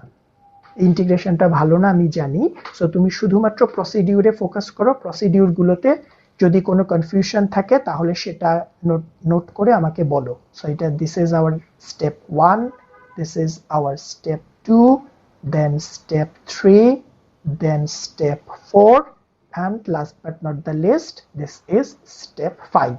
এতটুকু পর্যন্ত প্রসেস। এরপরে এটা চলে গেল ইন্টিগ্রেশনে। সো তুমি এই 5টা প্রসেসের জন্য তুমি 70% মার্ক পাবা, তারপরের অংশটার জন্য ইন্টিগ্রেশনের জন্য বাকি 30% মার্ক থাকবে। সো এইটুকু পর্যন্ত বুঝতে কারো কোনো প্রবলেম আছে কিনা? প্রবলেম নাই, তার মানে আমি এখনই যদি তোমাদের একটা টেস্ট নিয়ে একটা করতে দিই তাহলে তো এটা পারবা নাকি? একটা সাডেন টেস্ট নিয়ে ফেলি এখনই, একটা করতে দেই, তাতে কোনো সমস্যা হবে না। ওই ঘুম থেকে উঠো তাড়াতাড়ি। এরকম হলে সমস্যা হবে না স্যার। এইরকম হইলে আবার কি, যে কোনো রকমেরই হইতে পারে। ওই ঘুম থেকে উঠো তাড়াতাড়ি। Role 27 question. তিন নাম্বার এটা বুঝতে পারি। কোনটা 3 নাম্বার স্টেপটা বুঝতে পারোনি? স্যার বক্সটাকে ধরলো স্যার, বক্সটা ধরলো কোন জায়গাটা আমি ঠিক বুঝতে পারলাম না, আরেকবার কোয়েশ্চেনটা করো। আমি গতকালকে ক্লাসটা একটু ভালোভাবে করতে পারিনি তো স্যার। মানে যে সিলিন্ড্রিক্যাল যে বক্সটা যে আমরা এটা তো সিলিন্ড্রিক, মানে এইটা এই না বক্সটা স্যার, তাহলে স্যার XY মানে কোঅর্ডিনেট সিস্টেমটা আর কি স্যার, কার্টেসিয়ান যে আচ্ছা আচ্ছা আচ্ছা বুঝতে পারছি, ঠিক আছে, okay fine, I got that. সেটা হচ্ছে যখন তুমি কোঅর্ডিনেট সিস্টেমকে চয়েস করবা তখন তোমাকে চিন্তা করতে হবে যে তুমি যেই অবজেক্টটা সামনে পেয়েছো সেই অবজেক্টটা দেখতে কেমন। সো সেই অবজেক্টটা দেখতে যদি একটা বক্সের মতো হয়, তেমন এটা দেখে জাস্ট একটা বক্সের একটা পার্ট মনে হয়। যদি একটা অবজেক্ট দেখতে বক্সের মতো হয় তাহলে তুমি কার্টেসিয়ান সিস্টেম চয়েস করবা। যদি অবজেক্টটা দেখতে একটা সিলিন্ডারের মতো হয়, যেটা একটা সিলিন্ডারের মতো, যদি অবজেক্টটা দেখতে এরকম হয় তাহলে তুমি সিলিন্ড্রিক্যাল সিস্টেম চয়েস করবা। আর যদি কোনো একটা অবজেক্ট দেখতে বলের মতো হয় তাহলে তুমি স্ফেরিক্যাল সিস্টেম চয়েস করবা। তো তুমি লাস্ট ক্লাসের লেকচারটা একটু চেক করো, স্টিল যদি প্রবলেম থাকে তুমি আমার সাথে কনসালটেশন আওয়ারে বসো। অলরাইট, এবার চলে আসো, লেটস গো। আচ্ছা এখানে আমাদের জায়গা নেই, আমাদের কিন্তু প্রবলেমটা শেষ হয় নাই, আমি আরো কয়েকটা স্লাইড নিয়ে নেই।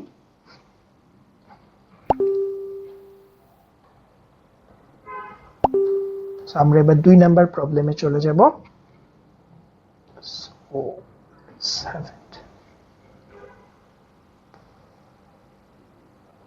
সো তোমাদেরকে আমি আবার বলছি, তোমরা হয়তো ইন্টিগ্রেশন নিয়ে অনেক বেশি হয়ে যাবে যে স্যার তো ইন্টিগ্রেশনটা শেষ করে দিল না। সো তোমরা শেষ করো, স্টিল যদি তোমাদের কোনো প্রবলেম থাকে আমি ওটা চেক করে তোমাদেরকে দিব, so that should not be a problem. But integration নিয়ে খুব বেশি ভয় পাওয়ার কোনো কারণ নেই।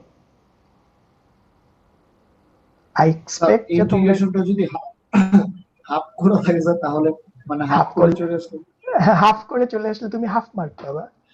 ইন্টিগ্রেশনের জন্য যে অ্যালোকেটেড মার্ক থাকবে সেই মার্কের মধ্যে হাফটুকু পাবা, ঠিক আছে? তো বেশিরভাগ সময় ইন্টিগ্রেশন গুলো খুব কঠিন থাকবে না, আমি ইচ্ছা করে তোমাদেরকে একটা কঠিন সিচুয়েশনে ফেলার চেষ্টা করছি যাতে তোমরা ক্লাসের মধ্যে কঠিন অবস্থাটা বুঝতে পারো। Alright, let's move on to second, that is আমরা এবার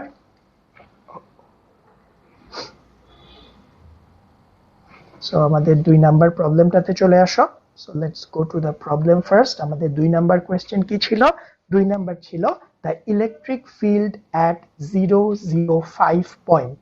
তাহলে এবার আমাকে ইলেকট্রিক ফিল্ড বের করতে বলেছে, বাট ইলেকট্রিক ফিল্ড বের করতে বললে একটা পি পয়েন্ট বলে দিতে হয়। So this is my P point, যে এই পি পয়েন্টে ইলেকট্রিক ফিল্ড বের করতে হবে 005 পয়েন্ট। তাহলে চলে আসো আমাদের ফিগারে আসো। So this is my figure. তাহলে আমাকে ইলেকট্রিক ফিল্ড বের করতে বলা হচ্ছে 2 নাম্বার কোয়েশ্চেনে। সো ইলেকট্রিক ফিল্ড কোথায় বের করতে বলেছে? 005 পয়েন্ট। তাহলে বলো 005 পয়েন্টটা কোথায়? জেড এর উপরে হবে স্যার। জেড অক্ষের উপরে হবে, কোনো এক্স অ্যাক্সিস নাই, কোনো ওয়াই অ্যাক্সিস নাই। সো জেড অ্যাক্সিসের উপরে হবে। So suppose the point is here, তাহলে আমাদের এই পয়েন্টটা হচ্ছে 005 point. So this is my P. So এটা কি সবাই বুঝতে পেরেছো? সো আমাকে এই জায়গাটায় ইলেকট্রিক ফিল্ড কত হবে সেটা বের করতে বলা হচ্ছে। So determine the electric field at 005 point. এটা কি সবাই বুঝতে পেরেছো না আমি আবার বলবো? So you are asked to determine the electric field at 005 point. So তুমি জাস্ট পয়েন্টটাকে লোকেট করো, তোমার পয়েন্টটা কোথায় আছে। ফাইন, তাহলে এবার চলে আসো, আমরা ইলেকট্রিক ফিল্ড বের করতে চাই। So this is our second question, that is আমরা ইলেকট্রিক ফিল্ড বের করতে চাচ্ছি, বাট ইলেকট্রিক ফিল্ড বের করতে গেলে আমাদের বলে দিতে হবে কোথায়। সেই পি পয়েন্টটা হচ্ছে 005 পজিশন। তাহলে এবার ইলেকট্রিক ফিল্ড বের করার স্টেপস গুলো খেয়াল করো, বেশিরভাগ স্টেপসই আগেরটার সাথে ম্যাচ করবে। দ্যাট ইজ, 1 নাম্বার হচ্ছে তুমি দেখো তোমার সিস্টেমের চার্জের ডিস্ট্রিবিউশন কেমন। অলরেডি আমরা দেখে এসেছি আমার চার্জ অবজেক্টটা হচ্ছে সারফেস ডিস্ট্রিবিউশনে আছে। তাহলে যদি সারফেস ডিস্ট্রিবিউশনে থাকে, ইলেকট্রিক ফিল্ড বের করার জন্য সারফেস ডিস্ট্রিবিউশনের যে ফর্মুলা আছে দেখে দেখে ফর্মুলা লিখে ফেলো। That is your step number 2।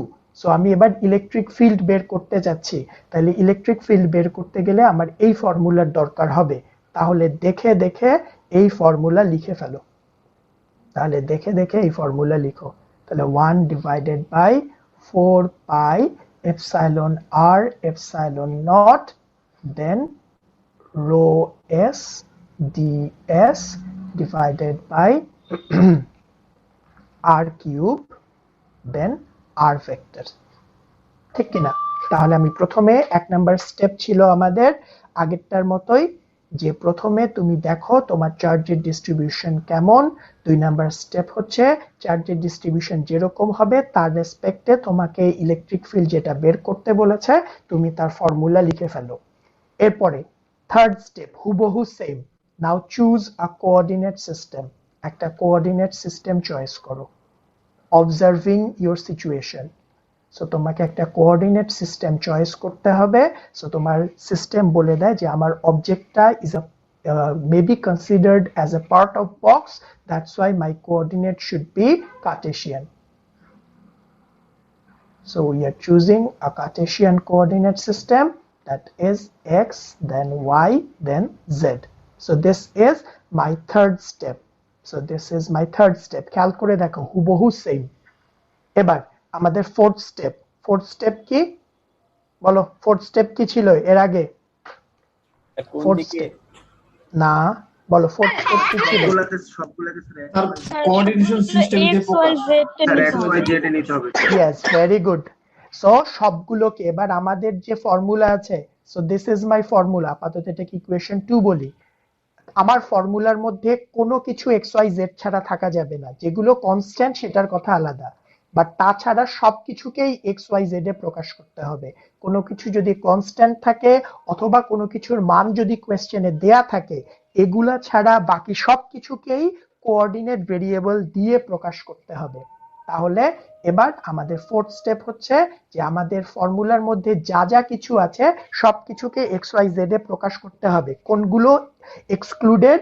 এক নাম্বার যেগুলো কনস্ট্যান্ট, যেমন 1 divided by 4 pi epsilon R epsilon naught, এটাকে এক্স ওয়াই জেড এ প্রকাশ করার কিছু নাই, এটা যা থাকার তাই থাকবে, তার কারণ this is a constant, so এইটা এক্সক্লুডেড। এরপরে চলে আসো রো এস। রো এস আমাদের কোয়েশ্চেনে দেয়া আছে এক্স ওয়াই জেড এ, তাহলে সেটা এক্স ওয়াই জেড এই থাকবে। তাহলে x into y, then x square, then y square plus 5, দেন 25, দেন 3/2। তাহলে রো এসটা ছিল।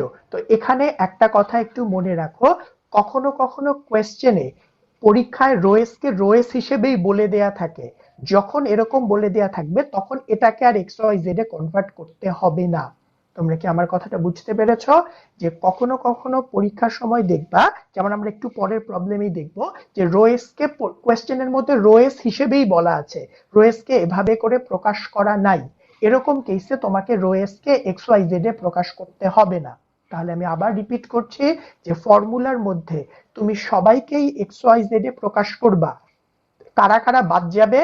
এক নাম্বার হচ্ছে যদি কোনো কিছু কনস্ট্যান্ট থাকে, যে ফর্মুলায় এমন কিছু আছে যারা কনস্ট্যান্ট, তাদেরকে তো তুমি এক্স ওয়াই জেড এ প্রকাশ করতে পারবা না। আর দুই নাম্বার হচ্ছে যদি কোনো কিছু ডিরেক্ট কোয়েশ্চেনে দেয়া থাকে, যেমন রো এস কে কোয়েশ্চেনে ডিরেক্টলি বলে দেয়া থাকলো the charge density is rho s, but rho s কে এক্স ওয়াই জেড বা রো ফাই থেটাতে প্রকাশ করা নাই, এরকম সময় তোমাকে সেটাকে কনভার্ট করতে হবে না। এই দুইটা ছাড়া বাকি সবকিছুকে কনভার্ট করতে হবে। তাহলে এই দুইটা ছাড়া বাকি সবকিছুর মধ্যে কি কি ছিল? একটা আছে ডিএস। তাহলে ডিএস এর ব্যাপারটা হুবহু আগের মতো, ওই কথা আর বলছি না। সো প্রথমে তুমি ডিএস এর ভেক্টর বের করবা। সো ভেক্টর বের করার পরে একইভাবে তুমি যা পাবা সেটা হচ্ছে ডিএক্স ডিওয়াই এজেড, কিন্তু তোমার ফর্মুলা বলে তোমার শুধুমাত্র মান দরকার। তাহলে যেহেতু তোমার শুধুমাত্র ম্যাগনিটিউড দরকার, তাহলে ডিএস এর ম্যাগনিটিউড হবে ডিএক্স ডিওয়াই। ক্লিয়ার? এটা তো পুরনো গল্প। এবার আমাদের জাস্ট খেয়াল করে দেখো আমরা ফর্মুলার কোন কোন জায়গা নিয়ে কাজ করে ফেলেছি। সেটা হচ্ছে এই পার্টের কাজ শেষ, এটার কাজ শেষ, এটার কাজ শেষ। এবার ফর্মুলার মধ্যে এখনো কিছু টার্ম আছে। একটা টার্ম হচ্ছে আর ভেক্টর এবং তার মান লাগবে, এগুলোকে কোঅর্ডিনেট ভেরিয়েবলসে প্রকাশ করতে হবে। Now let's work with them. তাহলে এবার আমাদের ফার্স্ট কাজ হচ্ছে আমরা আর ভেক্টরকে প্রকাশ করতে চাই, তারপরে তার মানকে প্রকাশ করতে চাই। তো এখানে একটা কথা খুব ভালোভাবে শুনে রাখো, খাতার মধ্যে ভালো করে নোট করে রাখো, what is meant by r vector. R vector মানে হচ্ছে it will be a distance vector starting from charge ending at point. It will be a distance vector that will start from charge to point. That is, আর একটা distance vector হবে যেটা শুরু হবে আমার charge থেকে, শেষ হবে পয়েন্টে। চার্জ মানে কোনটা? তুমি যেই ছোট অংশটা নিয়ে নিবা সেটা। আমি আবার রিপিট করছি, what is r? R is a distance vector, যে ডিস্টেন্স ভেক্টরটা শুরু হবে চার্জ থেকে, শেষ হবে পয়েন্টে। So R will be a distance vector that will start from the charge of the smallest part and that will end at the point where we are asked to determine the electric field. So এই ডেফিনেশনটা এবার আমরা আমাদের ফিগারে apply করব। কি বললাম? R is a distance vector that will start from charge. কোন charge? আমি যে ছোট অংশটা নিয়ে নিয়েছি। তাহলে আমি ছোট অংশটা নিয়েছি কোনটা? এটা না? তাহলে আর শুরু হবে এই জায়গাটা থেকে। তাহলে প্রথমে আমরা এই জায়গাটার একটা নাম দেই, অন্য একটা কালার ইউজ করি। সো এই জায়গাটার একটা নাম দিই। সো এটা শুরু হবে এই জায়গাটা থেকে, it will start from here. So এই জায়গাটার একটা নাম দেই, সাপোজ যে কোনো একটা নাম, কারণ যেহেতু এই জায়গার কোনো নাম নাই, সাপোজ এটার নাম দিলাম কিউ। এটা শেষ হবে কোথায়? আমাকে যেই পয়েন্টে ইলেকট্রিক ফিল্ড বের করতে বলেছে, আমাকে কোন পয়েন্টে ইলেকট্রিক ফিল্ড বের করতে বলেছে? পি পয়েন্টে। তাহলে এখানে আমার জন্য ড্র করাটা ডিফিকাল্ট, তোমরা স্ট্রেট লাইন ড্র করো। সো এখান থেকে শুরু করে এত দূর পর্যন্ত, this will be the direction. This is very much important. আমি আবার বলছি, আর মানে কি? আর মানে হচ্ছে it will be a distance vector that will start from the charge that will end at the point. এটা সবসময় ফিক্সড, এটা যে কোনো সিচুয়েশনে, চার্জ সিচুয়েশনের জন্য আর এর definition fixed. R will be a distance vector that will start from the charge. কোন চার্জ? ছোট্ট অংশের চার্জ, কারণ আমরা তো এখানে ছোট্ট অংশ নিয়ে কাজ করছি, তারপরে না তাকে আমি ইন্টিগ্রেশন করে বড় বানাচ্ছি। সো ছোট্ট অংশের charge, it will start from that ছোট্ট অংশের charge and it will end at the point যেই পয়েন্টে আমাকে ইলেকট্রিক ফিল্ড বের করতে বলা হয়েছে। তোমরা কি জিনিসটা বুঝতে পেরেছো? তাহলে এবার চলে আসো, আমরা এবার এখানে চলে আসি। তাহলে এবার যদি আমি আর কে ডিফাইন করতে চাই, তাহলে যদি এবার আমি আর কে ডিফাইন করতে চাই, তাহলে জাস্ট আর মানে কি? R is a vector that is basically QP vector. মানো কি না? R is a distance vector. আমি যেভাবে করে পয়েন্টগুলোকে নাম্বারিং করেছি বা লেবেলিং করেছি, according to that R vector will be QP vector. এটাকে সবাই মানছো? বা কারো কোনো কনফিউশন থাকলে বলো। ওকে, কোনো কনফিউশন নাই। তাহলে যদি QP বুঝতে পারি নাই স্যার, ব্যাপারটা বুঝতে পারো নাই। এবার এখানে আসো, আমাদের আর ভেক্টরটা দরকার। আর ভেক্টর আগের ডেফিনেশনটা খেয়াল করো। আর ভেক্টর হচ্ছে একটা ডিস্টেন্স, বা যে কোনো একটা ডিস্টেন্স কোনো একটা জায়গা থেকে শুরু হবে, কোনো একটা জায়গায় শেষ হবে। আর শুরু হবে চার্জ থেকে, তুমি যেই ছোট অংশটা নিয়ে কাজ করবা সেখান থেকে শুরু হবে, চার্জ থেকে শুরু হবে। তো তুমি এখানে কাজ করছো এই ছোট্ট অংশটা নিয়ে, ঠিক কি না? তাহলে তোমার আর শুরু হবে এই জায়গাটা থেকে। সো এই জায়গাটার আমরা একটা নাম দেই, আমরা সেই নামটা দিলাম কিউ। তাহলে আর শুরু এখান থেকে, আর শেষ হবে কোথায়? তোমাকে যেই পয়েন্টে ইলেকট্রিক ফিল্ড বের করতে বলা হয়েছে আর সেখানে শেষ হবে। তো তোমাকে যেই পয়েন্টে ইলেকট্রিক ফিল্ড বের করতে বলা হয়েছে আর সেখানে শেষ হবে। তাহলে আর শুরু এখান থেকে, আর শেষ হবে এখানে। এটা কি বোঝা গেছে? তাহলে আর ভেক্টর মানে কি? আর ভেক্টর এখান থেকে শুরু, কিউ পয়েন্ট থেকে শুরু, শেষ পি পয়েন্টে। তাহলে আর ভেক্টরকে আমি কিউপি ভেক্টর বলতে পারি কিনা? এবার ঠিক আছে? বুঝতে পেরেছো? ওকে, ফাইন। তাহলে এবার চলে আসো, এবার আমরা তাহলে আর ভেক্টরকে নিয়ে আসলাম, আর ইজ কিউপি ভেক্টর। তাহলে এবার নেক্সট হচ্ছে, যদি আমি কিউপি ভেক্টরকে প্রকাশ করতে চাই, তোমরা এটা জানো পজিশন ভেক্টরের নিয়ম হচ্ছে পি এর পজিশন ভেক্টর মাইনাস কিউ এর পজিশন ভেক্টর, সেকেন্ডটা মাইনাস প্রথমটা। অথবা অনেকে এটাকে এভাবে করে না লিখে ইকুইভ্যালেন্টলি এভাবে করে লিখে ওপি মাইনাস ওকিউ, যেভাবে করেই লিখো, অরিজিনাল রেসপেক্টে বলো, ডিরেক্ট ওটার পজিশন বলো, একই কথা। সো তুমি যে কোনো ভাবে এক্সপ্রেস করলেই হবে, so you don't have to be worried about it. তাহলে আর মানে হচ্ছে কিউপি ভেক্টর, কিউপি ভেক্টর মানে এটা আমরা এর আগের ক্লাসেও করে আসছি, P vector minus Q vector অথবা OP vector minus O Q vector. তাহলে এবার চলে আসি একটা একটা করে যে আমরা কি কি জিনিস জানি। তাহলে আমাদের আর মানে হচ্ছে QP vector. So QP vector মানে হলো পি এর পজিশন ভেক্টর মাইনাস কিউ এর পজিশন ভেক্টর। এবার জাস্ট খেয়াল করে দেখো, এবার আমরা আবার একটু ফিগারে চলে যাই। আমরা পি এর পজিশন ভেক্টরটা কিন্তু জানি, পি এর পজিশন জানি, এটাকে এক্স ওয়াই জেড এ কনভার্ট করতে কিছু কোনো সমস্যা নাই। বাট আমরা কিন্তু কিউ এর পজিশন ভেক্টরটা জানি না। তাহলে প্রথমে আমাকে যেটা করতে হবে সেটা হচ্ছে কিউ এর পজিশন ভেক্টরটা বসাতে হবে। এখন তোমরা আমাকে নিজেরা বলো যে আমাদের কিউ, এই যে কিউ পয়েন্টটা, এই কিউ পয়েন্টটা কি আমি আমার ইচ্ছা মতো নিয়েছি কিনা? সো যেই পয়েন্টটা তুমি তোমার ইচ্ছা মতো নিবা তার কোঅর্ডিনেট কখনোই ফিক্সড হয় না, তার কোঅর্ডিনেট ভেরিয়েবল হবে। কথাটা বোঝো কি বললাম? কিউ পয়েন্টটা তুমি তোমার ইচ্ছা মতো নিয়েছো কিনা। বলতে পারো স্যার ইচ্ছা মতো কেমনে করে হলো? তুমি এই যে লালটা ড্র করেছো সেটা এখানে ড্র না করে এখানে ড্র করলে কিউ এই জায়গাটাই হতো। তুমি যদি এটা এখানে ড্র না করে এখানে ড্র করতা তাহলে কিউ এই জায়গাটাই হতো। তার মানে কিউ পয়েন্টটা কিন্তু আমি যে কাজ করছি, যে কাজ করছে তার ইচ্ছার উপরে ডিপেন্ড করবে। That means this is an arbitrary point over the charged object. যেই পয়েন্টটা আরবিট্রারি হয় তার কোঅর্ডিনেট সবসময় ভেরিয়েবল দিয়ে প্রকাশ করতে হয়, কোনো ফিক্সড ভ্যালু দেওয়া যায় না, কারণ এটা তো এক এক সময় এক এক জায়গায় পড়বে। তাহলে এর এক্স এর মান কি? এক্স এর মান ভেরিয়েবল, কারণ আমি যেভাবে নিব এক্স এর মান সেভাবে আসবে। এর ওয়াই এর মান কি? ওয়াই এর মান ভেরিয়েবল। কিন্তু কেউ কি বলতে পারবা এর জেড এর মান কি? 0 স্যার। ভেরি গুড, 0 হ্যাঁ, রোল 11 ডবল বোনাস নাও। ঠিক আছে, এর জেড এর মান 0, তার কারণ কি? এটা তো এক্স ওয়াই প্লেনের উপরে ছিল। তোমরা কি এটা বুঝতে পারছো? তাহলে আমাদের কিউ এর কোঅর্ডিনেট কি হবে?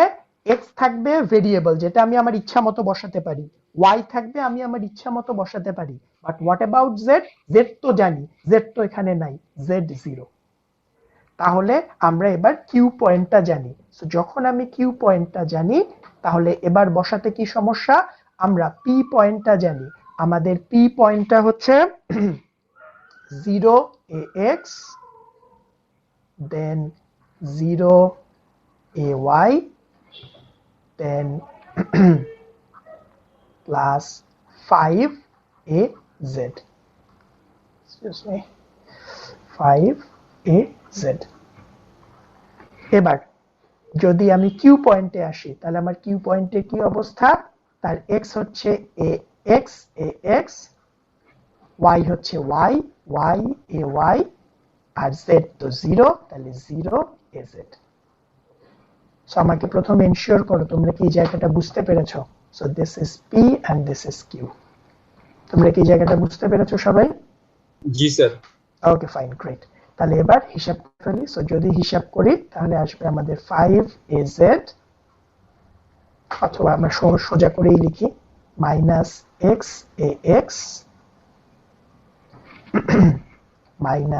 -yay then plus 5az। তাহলে জাস্ট খেয়াল করে দেখো, আমাদের ফর্মুলায় চলে আসো। আমরা কিন্তু এই পার্টটা বের করে ফেলেছি, আরেকটা লাগবে, আর এর মান দরকার হবে। তাহলে আর এর মানটা বের করে ফেলি। তাহলে আর এর মান বের করতে গেলে রুট ওভার, সেটা আমরা এখন জানি, x square then y square then z square করলে 25 আসে। তাহলে এই যে এত কিছু, এই সব কিছু এবার তুমি তোমার ফর্মুলার মধ্যে বসায় দাও, তাহলে সবকিছু এক্স ওয়াই জেড এ চলে যাবে। তাহলে খুব ঠান্ডা মাথায় এবার তোমার স্টেপ নাম্বার 5 তুমি সবকিছু তোমার ফর্মুলার মধ্যে বসিয়ে ফেলো। তাহলে সবকিছু যদি ফর্মুলায় বসাই, তোমাদের ওখানে আছে, আমাদের প্রথম পার্ট ছিল 1/4 পাই এপসাইলন আর এপসাইলন নট। এরপরে সারফেস ইন্টিগ্রেশন ছিল। এরপরে নেক্সট ছিল আমাদের rho s. So rho s আমাদের ছিল x into y then x square plus y square plus 25 then 3/2। এরপর সো রো গেল। এরপরে নেক্সট আমাদের কি ছিল? Divided by r cube. So r cube, আচ্ছা রো এর পরে ডিএস ছিল, ডিএসটা বসানো হয়নি, ডিএস ছিল ডিএক্স ডিওয়াই। এরপর নেক্সট আমাদের ছিল আর কিউব। সো আর কিউব মানে একবারে যদি বসাই, আর মানে এটা, এর উপরে কিউব দিলে দেখো তো এটা হয় কিনা, আর x square plus y square plus 25। আমাদের রুটের উপরে কিউব ছিল, রুটের উপরে কিউব দিলে কিন্তু 3/2 হয়। Very good. এরপর নেক্সট আর ভেক্টরটা লাগবে। সো আমাদের আর ভেক্টরটা আসবে -xax -yay দেন প্লাস 5az। এই তো। তাহলে এবার জাস্ট খেয়াল করে দেখো পুরনো কথা, এটাকে যখন তুমি প্রকাশ করলে, দিস ওয়াজ আওয়ার স্টেপ 5, প্রকাশ করার পরে তোমাকে দেখতে হবে ইকুয়েশনের মধ্যে কয়টা ডেরাইভেটিভ আছে। দুইটা ডেরাইভেটিভ আছে। সো দুইটা ডেরাইভেটিভ মানে দুইবার ইন্টিগ্রেশন করতে হবে, একবার এক্স এর জন্য একবার ওয়াই এর জন্য। এক্স এর লিমিট 0 থেকে 1, কারণ কোয়েশ্চেনে দেয়া আছে আমার শিফটার স্প্যান হচ্ছে এক্স বরাবর 0 থেকে 1 পর্যন্ত, ওয়াই এর লিমিট 0 থেকে 1। সো এইটুকু পর্যন্ত তোমার 70%, এরপরে তুমি ইন্টিগ্রেশন করে আনসার নিয়ে আসবে। সো তোমরা কি পুরো সিস্টেমটা বুঝতে পেরেছো? ডোন্ট ফোকাস অন ইন্টিগ্রেশন, ইন্টিগ্রেশনটা পরে তুমি বাসায় ঠান্ডা মাথায় করে প্রবলেম থাকলে আমাকে কনসালটেশন আওয়ারে দেখাবা, আমি করে দিব, বা ইন্টিগ্রেশনটা আমি করে তোমাদের ক্লাসরুমে আমি দিয়ে দিব পুরোটা করে। So don't think about it, প্রসিডিউরটা নিয়ে চিন্তা করো যে তোমাদের প্রসিডিউরে কোথাও কোনো সমস্যা আছে কিনা। এটা ইন্টিগ্রেশনটা খুব সহজ হবে কারণ তোমার কাটাকাটি হয়ে চলে যাবে। 27, রোল 27 কোয়েশ্চেন, রোল 27। সরি আমি তখন হাতটা নামানো হয়ে গেছে। আচ্ছা ঠিক আছে, 65, রোল 65। স্যার এখানে আর এর মানটা কিভাবে আসছে এটা যদি আরেকবার রিপিট করতেন। আর এর মানটা না আর ভেক্টরটা কিভাবে আসছে? আর যেটা আমরা শুধু আর দিয়ে লিখছি স্যার, আর ক্যাপিটাল আর না আর ভেক্টর কোনটা? এইটা না এটা? শুধু আর এইটা এইটা। জি ওই ভেক্টরের মান কিভাবে করে আসে? আমার কাছে যদি এরকম একটা ভেক্টর থাকে,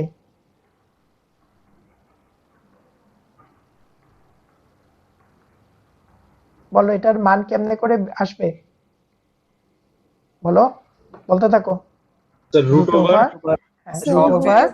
3 square plus 4 square 4 square plus minus 5 5 square, ঠিক কি না? সো ওই জিনিসটাই হয়তো এভাবে দেখলে অদ্ভুত লাগে, সো জাস্ট ওটার সাথে মিলাই দেখো এরকম, ঠিক আছে? প্রবলেম নাই, কনফিউশন থাকলে অবশ্যই জিজ্ঞাসা করবে। স্যার হ্যাঁ বলো। স্যার 11। স্যার এখানে হচ্ছে আমরা যে আর ভেক্টরটা বের করছি, বলো। কিউ এর ক্ষেত্রে স্যার কিউ এর যে মানটা আমরা নিছি না এক্স এ এক্স ওয়াই এ জেড, স্যার এই ভ্যালুটা স্যার জেড এর ভ্যালু তো স্যার 0, আমরা এটা তো বুঝতেছি। আর স্যার এক্স আর ওয়াই এর ভ্যালুটা তো স্যার 1, 0 থেকে 1, আর স্যার এটাও 0 থেকে 1। তো স্যার আমরা যদি এরকম কোন একটা ভ্যালু নির্দিষ্ট যদি নিয়ে নিই তাহলে স্যার আমাদের ইন্টিগ্রেশনটা আরো সহজ হবে না? মানে তুমি কি জাস্ট এক্স এর ভ্যালু 1 ধরতে চাও, ওয়াই এর ভ্যালু 1 ধরতে চাও? জি স্যার এরকম করে যদি আমি ওকে ফাইন। এখানে ব্যাপার যেটা হচ্ছে তুমি যদি এক্স এর ভ্যালু 1 নাও, ওয়াই এর ভ্যালু 1 নাও, তাহলে কিন্তু তোমার পজিশনটা স্ট্রিক্টলি এই জায়গাটায় চলে আসে। এই জায়গাটায় চলে আসলে কিন্তু পয়েন্টটা আর আরবিট্রারি থাকে না, তোমাকে এটা সব জায়গার জন্য নিতে হবে। সো সব জায়গার জন্য নেওয়া মানে হচ্ছে you have to choose this position in an arbitrary direction. So তোমাকে এটা সবসময় আরবিট্রারি ডিরেকশনেই নিতে হবে, দ্যাট ইজ ডিএসটা যে কোনো জায়গায় নিতে হবে, স্পেসিফিক কোনো পয়েন্টে নেওয়া যাবে না। ইউ হ্যাভ টু চুজ আরবিট্রারিলি, যাতে করে ইন্টিগ্রেশন করলে সবাই চলে আসে। বুঝতে পেরেছো? জি স্যার ঠিক আছে। সো ওটা সবসময় আরবিট্রারি, আরবিট্রারি মানেই ভেরিয়েবল। সো তুমি সহজ করতে গিয়ে আনসার ঠিক আসবে না। Okay, so this are the ways যার থ্রুতে আমরা ইলেকট্রিক ফিল্ড বের করি। কারো কি কোয়েশ্চেন আছে? আর ভেক্টরটা একটু যদি আবার বলেন। আর ভেক্টরটা আরেকবার বলবো, ওকে ফাইন। সো এবার চলে আসো আর ভেক্টরটা নিয়ে আরেকবার বলি। সো হোয়াট অ্যাবাউট আর? বললাম কি আর মানে এটা কিন্তু আমাদের সবগুলোর জন্যই সেম। আমরা একটু পরে আজকে যদি সময় থাকে আমরা আরেকটা প্রবলেম করব, স্টার্ট করব এট লিস্ট, না সময় নাই বেশি, অল্প একটু আছে, বাট লিস্ট স্টার্ট করব। সো আমাদের ওখানেও আর এর ডেফিনেশন একই ভাবেই লাগবে। সো কি বললাম? R will be a position vector, R will be a distance vector. সেই ডিসটেন্সটা শুরু হবে কোথা থেকে? তুমি যেখানে ছোট্ট অংশটা নিবা, সেটা ছোট্ট সারফেস হতে পারে, ছোট্ট লেন্থ হতে পারে, ছোট্ট ভলিউম হতে পারে, যাই নাও না কেন। সো আমরা এখানে সারফেস নিয়েছি, তাহলে এই যে ছোট্ট সারফেসটা আছে সেই ছোট্ট সারফেস থেকে শুরু হবে, শেষ হবে কোথায়? তোমাকে যেই পয়েন্টে ইলেকট্রিক ফিল্ড বের করতে বলা হয়েছে সেখানে। সো তোমাকে ইলেকট্রিক ফিল্ড বের করতে বলা হয়েছে পি পয়েন্টে, তাহলে শুরু হবে চার্জ থেকে, শেষ হবে পি পয়েন্টে, তাহলে চার্জ থেকে পয়েন্ট পর্যন্ত। তাহলে এখানে চার্জকে আমরা কিউ বলছি, তাহলে কিউ পয়েন্ট থেকে পি পর্যন্ত, তাহলে ভেক্টরটা হবে কিউপি। ঠিক আছে? এবার এবার চলে আসো আমাদের 3 নাম্বার একটা কোয়েশ্চেন ছিল, ছোট্ট একটা কোয়েশ্চেন, বাট এই টাইপের কোয়েশ্চেন গুলো তোমাদের জন্য মাঝে মধ্যে খুব ইম্পর্টেন্ট হয়, যে ছোট্ট ছোট্ট কোয়েশ্চেন।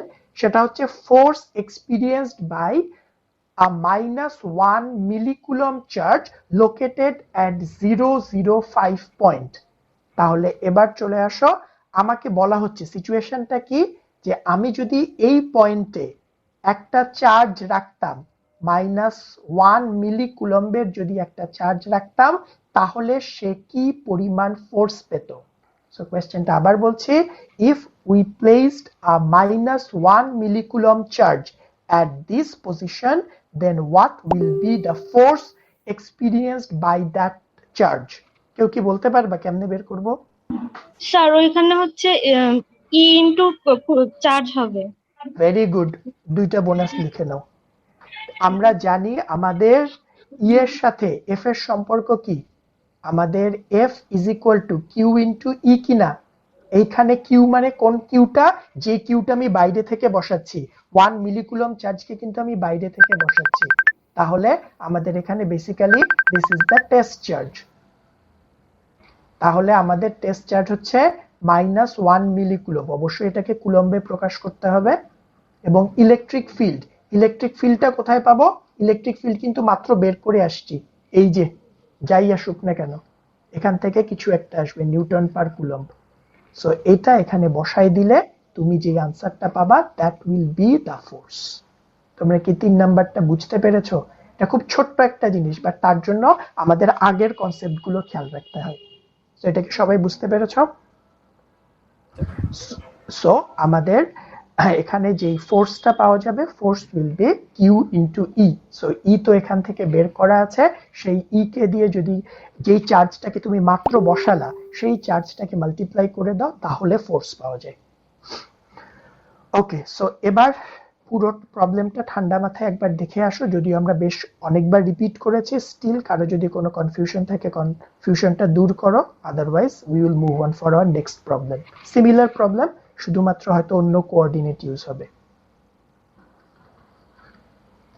সো পরীক্ষার সময় you don't have to mention the steps, but কেউ যদি স্টেপস মেনশন করো আমার কোনো প্রবলেম নেই, বাট নট নেসেসারি। তুমি তোমার মতো কমফোর্টেবলি করবা, জাস্ট স্টেপ গুলো দেখানো হয়েছে যাতে করে তুমি খেয়াল রাখতে পারো কার পরে কি করতে হবে।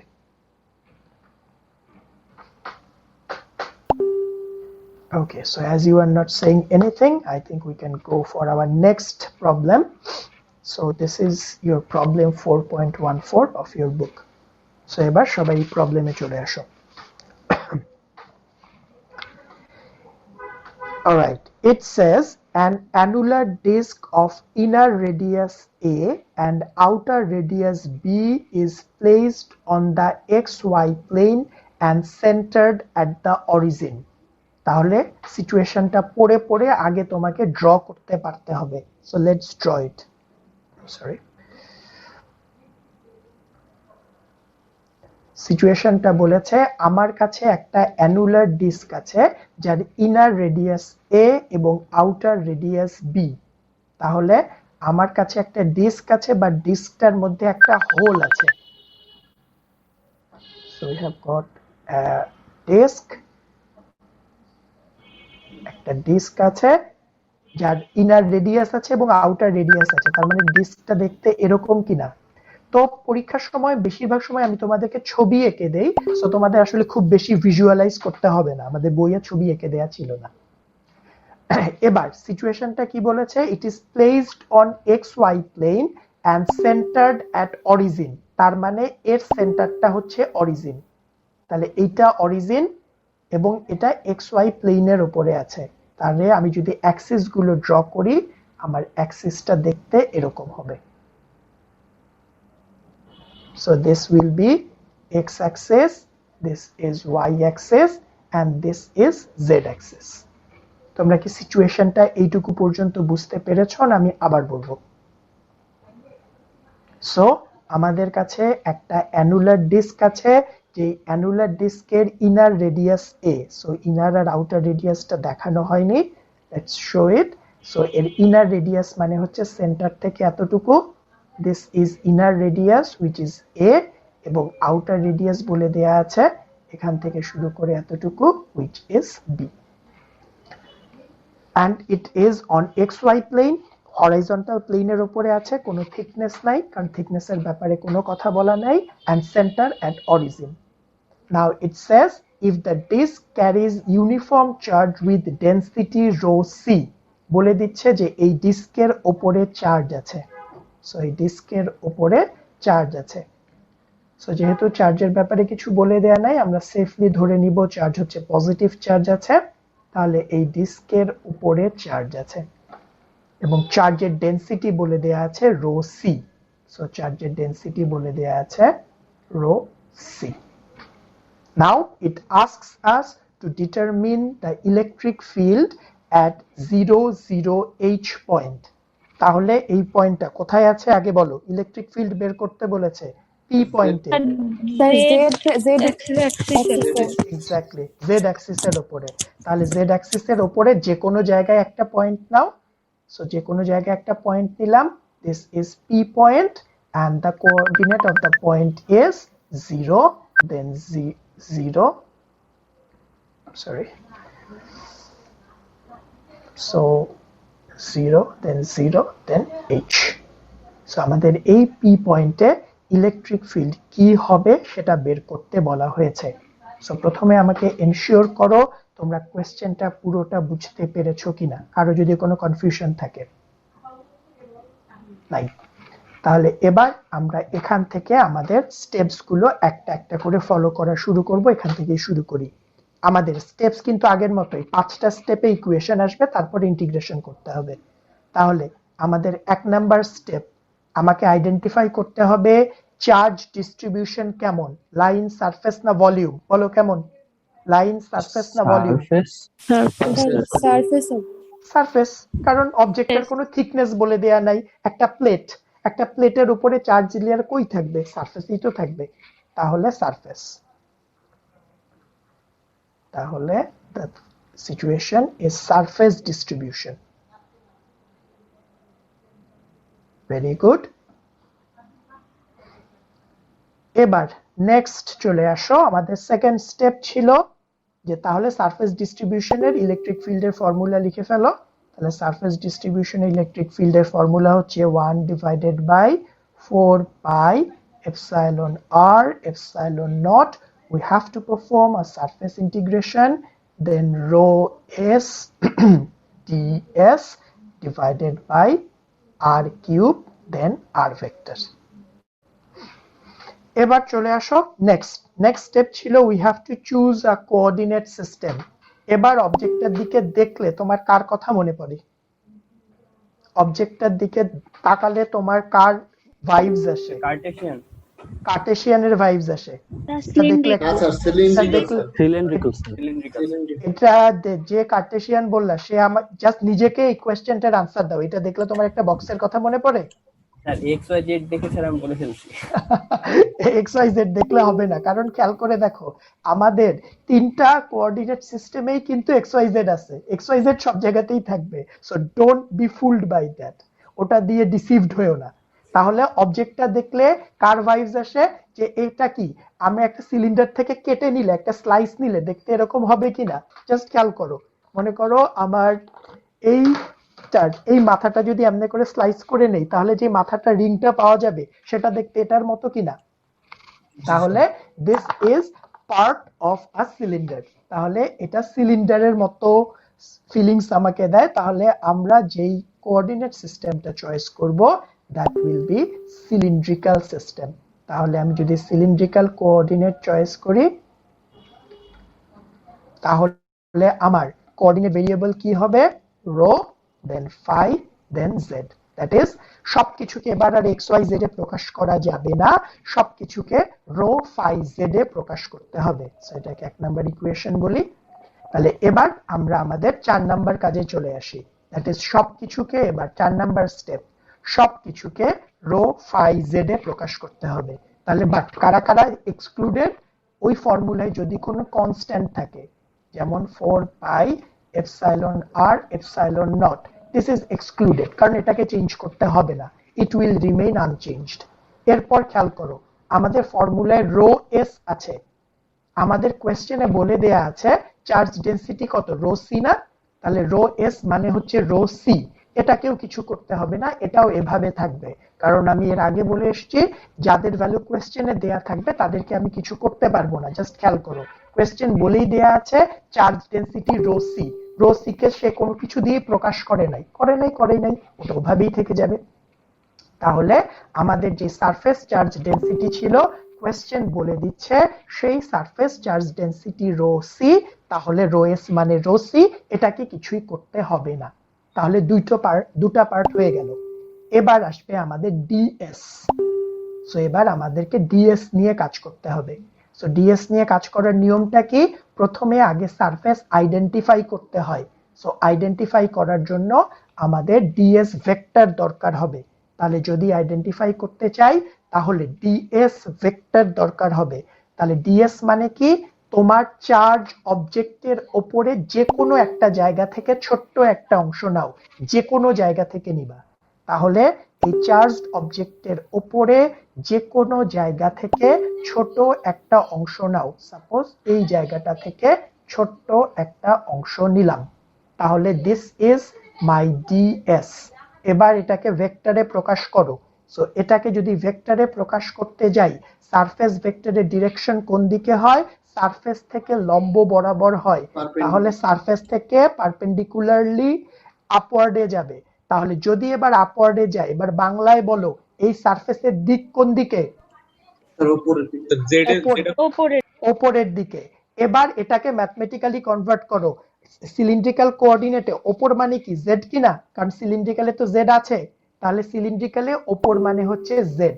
তাহলে এখান থেকে আমি বলতে পারি আমার সারফেসের ডিরেকশন এ জেড। এটা কি বুঝতে পেরেছো না আবার বলবো? Okay fine. এবার তুমি তোমাদের এটা এবার তোমরা আমাকে বলবা, আমি লিখবো, আমি এটা জানি না।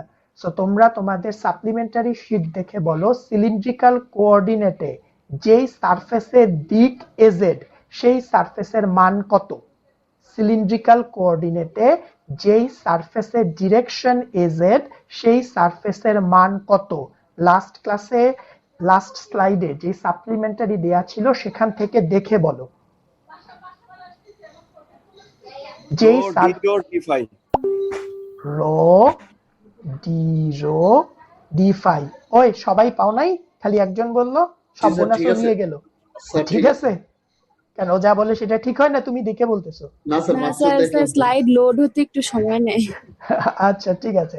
সো সবাই একবার চেক করো, কারণ যে তোমাকে ইউজ করতে পারতে হবে। As a matter of fact offline পরীক্ষাতেও তোমাদেরকে এই শীটটা দেয়া থাকে, যাতে তুমি দেখে দেখে লিখতে পারো। তাহলে এটা কি সবাই বুঝতে পারছো না আমি আবার বলবো? এটা ঠিক আছে?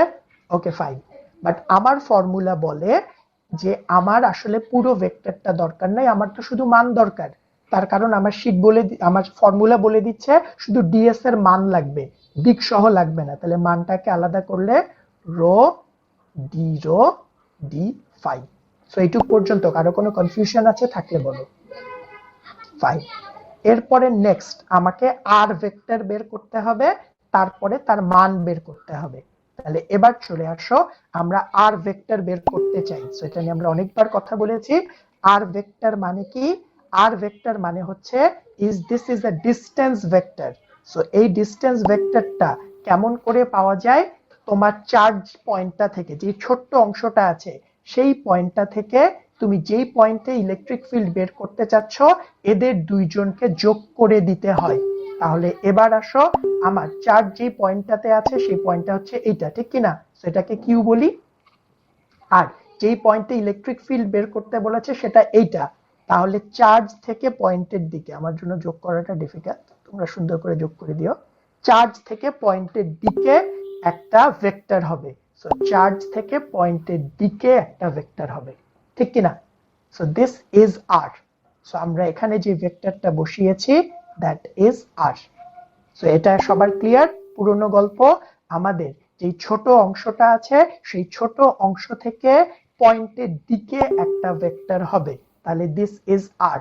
তাহলে এখান থেকে আমরা বলতে পারি যে আমাদের আর মানে হচ্ছে এগেইন কিউপি ভেক্টর। এবং কিউপি মানে হচ্ছে ওপি vector minus O Q vector. তো এবার এখানে একটু ব্যাপার আছে, আমাদের পি ভেক্টরটা ডিরেক্টলি দেওয়া আছে, এখানে কোনো প্রবলেম নাই। দ্যাট ইজ আমি যদি পি ভেক্টরটাকে লিখি, তাহলে একবারে যদি লিখি তাহলে আমাদের পি ভেক্টর সমান আসবে এইচ এ জেড, ঠিক কিনা? আমরা যদি পি ভেক্টরটা লিখি 0 0 এইচ, তাহলে এটা আসবে এইচ এ জেড। কিউ ভেক্টরটাতে একটু প্রবলেম আছে, এটা আমাদেরকে ড্র করে বের করতে হবে। সো আগে আমাকে এইটুকু এনশিওর করো তোমরা কি এইটুকু পর্যন্ত সবাই বুঝতে পেরেছো। আর ভেক্টর মানে হচ্ছে কিউপি, কিউপি মানে হচ্ছে ওপি মাইনাস ও কিউ, ওপি মানে হচ্ছে পি পয়েন্টের পজিশন ভেক্টর, সো পি পয়েন্টের পজিশন ভেক্টর মানে হচ্ছে এইচ এ জেড, কারণ পি পয়েন্টটা দেয়া আছে। এবার কিউ পয়েন্টটা যেহেতু সিলিন্ড্রিক্যাল কোঅর্ডিনেট, আমরা আগের মতো করে বের করতে পারবো না, আমাকে একটু ডিফারেন্ট ওয়েতে বের করতে হবে। So now we want to talk about O Q. এটুকু পর্যন্ত কারো কোনো কনফিউশন ও কিউ এর আগ পর্যন্ত? না স্যার। ওকে, গ্রেট। তাহলে এবার চলে আসো, আমরা ও কিউ বের করতে চাই। তাহলে প্রথমে আগে ও কিউ ভেক্টরটা ড্র করো। তাহলে এইটা ও, এইটা কিউ। তাহলে যদি আমি ও কিউ ভেক্টর বের করতে চাই, তাহলে এটা ও, এটা কিউ, তাহলে this is O Q vector. কেউ কি বলতে পারবা সিলিন্ড্রিক্যাল কোঅর্ডিনেটে ও কিউ ভেক্টরের দিক কোন দিকে? আগে বাংলায় বলো, ও কিউ ভেক্টরের দিক কোন দিকে? বাংলায় বলো। ও কিউ ভেক্টর বাইরের দিকে, বাইরের থেকে আমাদের অরিজিন থেকে বাইরের দিকে। অরিজিন থেকে বাইরের দিকে, বা আমি এটাও বলতে পারি অরিজিন তো জেড অক্ষের পার্ট, তাহলে জেড অক্ষ থেকে বাইরের দিকে। তাহলে এবার বলো ও কিউ এর দিক কোন দিকে হবে? ও কিউ এর দিক কোন দিকে হবে? রাইট। ও কিউ এর দিক এই তিনটার মধ্যে কোন দিকে হবে? আমি কিন্তু সিলিন্ডারে আছি, এরো। Very good. সো একটু খেয়াল করো, আগেরটা একটু সহজ ছিল কারণ ওটা কার্টেসিয়ানে ছিল, এবার কিন্তু আমরা আমাদের নতুন কোঅর্ডিনেটে চলে আসছি, সিলিন্ড্রিক্যাল। তাহলে এবার আমাদের পি বের করতে প্রবলেম হয় না, কারণ পয়েন্ট দেয়া ছিল এটা জেড অক্ষের উপরে, সো এটা তো সহজ। বাট এবার তুমি যখন ও কিউ বের করবা, তখন তোমাকে চিন্তাটা কিন্তু সিলিন্ড্রিক্যালি করতে হবে, তুমি কার্টেসিয়ানের মতো চিন্তা করতে পারবা না। সিলিন্ড্রিক্যালি চিন্তা কেমন হয়? কোনো কিছু কি জেড অক্ষ থেকে বের হয় না ঢুকে, কোনো কিছু কি ঘোরে, কোনো কিছু উপরে উঠে না নিচে নামে। তাহলে এবার তুমি খেয়াল করো, তুমি যেই ও কিউ ভেক্টরটা ড্র করলা, সেই ও কিউ ভেক্টরটা কি সেন্টার থেকে বা জেড অক্ষ থেকে বের হয় কিনা? তো কোনো কিছু যখন জেড অক্ষ থেকে বের হয়, তখন তাকে এই তিনজনের মধ্যে কোন ডিরেকশন দিয়ে প্রকাশ করে? এ রো দিয়ে প্রকাশ করে কিনা? তাহলে আমরা বলতে পারি যে আমাদের যে ও কিউ ভেক্টরটা আছে তার ডিরেকশন হচ্ছে এ রো। কথাটা ঠিক? এবার যেটা এ রো হবে, জাস্ট খেয়াল করো ও কিউ মানে কি, কিউ যেই পজিশনটা, এটা আমি আরবিট্রারি নিয়েছি না, আমার ইচ্ছা মতো নিয়েছি। যেই জিনিসটা ইচ্ছা মতো নিতে হয় সেই জিনিসটাকে কখনোই ফিক্সড ভ্যালু দেয়া যায় না, সেটাকে ভেরিয়েবল দিতে হয়, কারণ এটা তো আমি ইচ্ছা মতো নিয়েছি। তাহলে এ রোর ভেরিয়েবল হচ্ছে রো। এটা কি বুঝতে পারছো না আমি আবার বলবো? ওকে, ফাইন। তাহলে এবার চলে আসো, এবার আমাকে আর এর মান বের করতে হবে। আর এর মান বের করা তো খুবই সহজ। তাহলে যদি আর এর মান বের করি, it will be root over প্রথমটা স্কোয়ার প্লাস দ্বিতীয়টা স্কোয়ার, ঠিক কিনা? তাহলে এবার এই সব কিছু জিনিস আমরা এখানেই করি, তাহলে সবকিছু চোখের সামনে থাকবে। এই সব কিছু ফর্মুলাতে বসাই দিলে আমাদের 5 নাম্বার চলে আসবে স্টেপ। তাহলে সব কিছুকে ফর্মুলার মধ্যে বসাই দাও। তাহলে সব কিছুকে ফর্মুলার মধ্যে বসাই। 1 ডিভাইডেড বাই 4, কি ব্যাপার, 4 পাই এপসাইলন আর এপসাইলন নট, ফার্স্ট পার্ট এটা অ্যাজ ইট ইজ থাকবে। এরপর একটা সারফেস ইন্টিগ্রেশন, সো ইন্টিগ্রেশনের কি হবে একটু পরে আসুক। এরপরে নেক্সট আমাদের রো এসটা হয়ে যাবে রো সি, হলো রো সি। এরপরে ডিএস ছিল, ডিএস মানে হচ্ছে রো ডি ফাই। এরপরে নিচে চলে আসলো r cube, so r cube মানে হচ্ছে h s square plus rho square, একবারে লিখে দেই 3/2। আর এখানে থাকবে r vector, so r vector মানে হচ্ছে h a z minus rho a rho. So this is the equation that we have to integrate. এবার এখনো শেষ হয়নি, এখান থেকে দেখে বলো আমাদের এটাকে কয়বার ইন্টিগ্রেট করতে হবে? স্যার দুইবার। দুইবার ইন্টিগ্রেট করতে হবে, কারণ আমার দুইটা ডিফারেন্সিয়াল ভেরিয়েবল আছে, তাহলে আমাকে দুইবার ইন্টিগ্রেট করতে হবে। সো যদি দুইবার ইন্টিগ্রেট করতে হয়, একটা ইন্টিগ্রেট করতে হবে রো এর রেসপেক্টে, একটা ইন্টিগ্রেট করতে হবে ফাই এর রেসপেক্টে। সো এই ইন্টিগ্রেট করতে গেলে রো এর জন্য লিমিট বসাতে হবে, ফাই এর জন্য লিমিট বসাতে হবে। এটা আমি বুঝাই দিব, জাস্ট আমি তোমাদের কাছ থেকে জানতে চাচ্ছি কেউ কি বলতে পারবা রো এর লিমিট কত হবে? রো মানে রেডিয়াস, রেডিয়াসের লিমিট কত হবে? কেউ কি একটু চিন্তা করে? এ থেকে বি পর্যন্ত মেবি, এ থেকে বি পর্যন্ত মেবি, ইয়েস। জাস্ট খেয়াল করো রো মানে কি, যে আমার চার্জ কোথা থেকে শুরু কোথা থেকে শেষ হয়। খেয়াল করে দেখো আমার ডিস্কটা কিন্তু সলিড না, যদি সলিড হতো তাহলে জিরো থেকে শুরু হতো। আমার ডিস্কটা শুরু হয়েছে কোথা থেকে? এখান থেকে শুরু হয়েছে, ঠিক কি না? তাহলে এই জায়গায় আমার রেডিয়াস কত? এ। আমার শেষ হয়েছে কোথায়? এই জায়গাটায়। এই জায়গাটায় রেডিয়াস কত? বি। এখানে পরীক্ষায় যদি তোমার সলিড ডিস্ক থাকতো তাহলে কিন্তু এখান থেকে শুরু হতো, বাট আমাদের এই জায়গায় কিন্তু সলিড ডিস্ক নাই, আমার এখানে একটা হলো ডিস্ক আছে। সো যেহেতু আমার কাছে একটা হলো ডিস্ক আছে, একটু দাঁড়ান আমি একটা লাইন মুছে ফেলেছি। তো যেহেতু আমার কাছে একটা হলো ডিস্ক আছে, তাহলে এই হলো ডিস্কটা শুরু হচ্ছে কোন জায়গা থেকে? এই জায়গাটা থেকে শুরু হচ্ছে, তাহলে এই জায়গার রেডিয়াস কত? এ।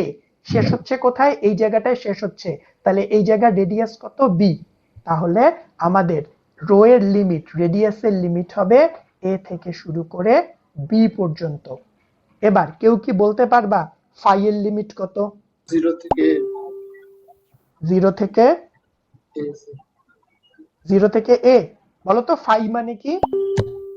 0 থেকে 2 পাই। জিরো থেকে 2 পাই। ওকে, দেখো ফাই মানে কি ছিল? 14।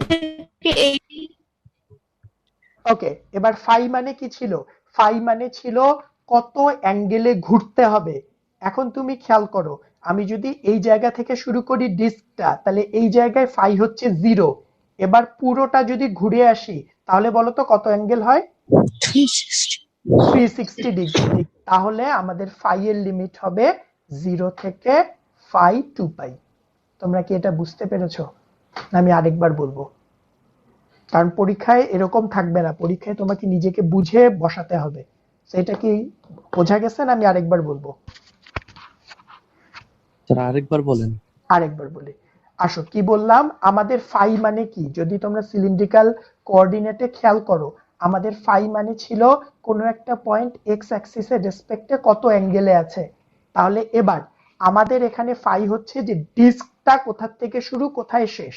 তাহলে ফাই এর রেসপেক্টে সাপোজ আমি ধরলাম ডিস্কটা এখান, কি হইলো দাঁড়াও এখানে কাজ করে দেখো টাফ। সো আমার ডিস্কটা এখান থেকে শুরু, কি ব্যাপার, আমার ডিস্কটা সাপোজ এই পয়েন্টটা থেকে শুরু। সো এই পয়েন্টে ফাই কত? 0। এবার আমার এই জায়গায় চার্জ আছে, এখানে চার্জ আছে, এখানে চার্জ আছে, তাহলে ডিস্কটা যদি পুরোটা শেষ করি তার মানে আমাকে পুরোটা ঘুরিয়ে আসতে হয়। সো ডিস্কটা শেষ করতে গেলে পুরোটা ঘুরে আসতে হবে। সো যদি পুরোটা ঘুরে আসি তাহলে ফাই কত হবে? আমি পুরোটা যদি ঘুরে আসি তাহলে ফাই কত হবে?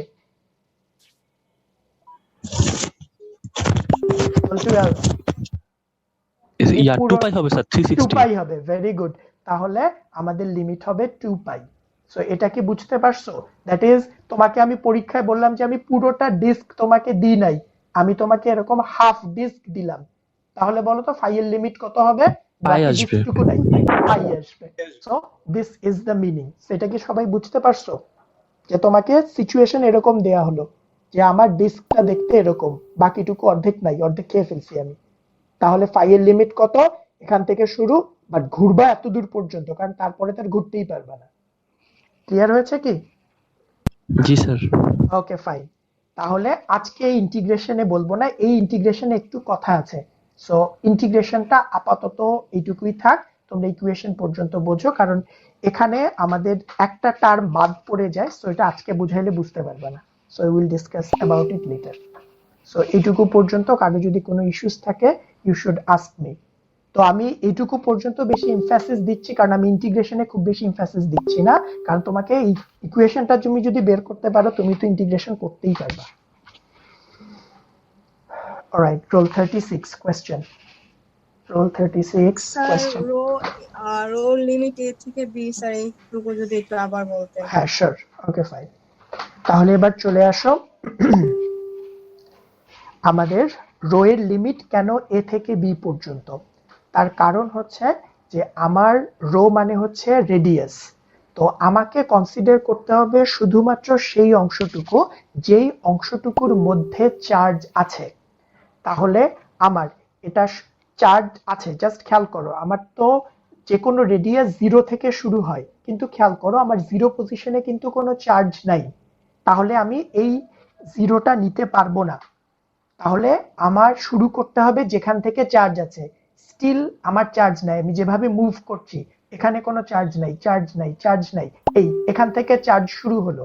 সো যেখান থেকে চার্জ শুরু হলো সেই জায়গাটার রেডিয়াস কত, সেই রেডিয়াস হচ্ছে a, এরপরে শেষ হবে, তাহলে এখানে চার্জ আছে, চার্জ আছে, চার্জ আছে, চার্জ আছে, এরপরে আর চার্জ নাই, তাহলে শেষ হবে কোথায়, এই জায়গাটায় শেষ হবে। সো এই জায়গাটার আমার রেডিয়াস কত, b, সো এই কারণে আমাদের রেডিয়াস হবে a থেকে b। সো এবার যদি তোমার ভেরিয়েশনের জন্য চিন্তা করি যে তোমাকে এবার ডিস্কটা দিল এরকম, এরকম একটা ডিস্ক দিল, সলিড ডিস্ক যার সবকিছুতেই চার্জ আছে, তখন তোমার সাপোজ আমি বলে দিলাম যে রেডিয়াস হচ্ছে b পর্যন্ত, তাহলে তখন তোমার লিমিট হতো 0 থেকে b পর্যন্ত। এটা কি বুঝতে পেরেছো এবার? জি স্যার। Okay fine. তাহলে এখানে জাস্ট একটা পার্ট বাকি থাকলো, ইন দ্য মিন টাইমে আমি তোমাদের একটা সলিউশনটা প্রোভাইড করব, তোমরা যদি নিজেরা দেখে বোঝো তো ভালো, otherwise we will discuss about this after Eid vacation. Okay, so we have completed our class today. So তোমাদের যদি কোনো কোয়েশ্চেন বা কোয়ারিজ থাকে ইউ ক্যান আস্ক মি।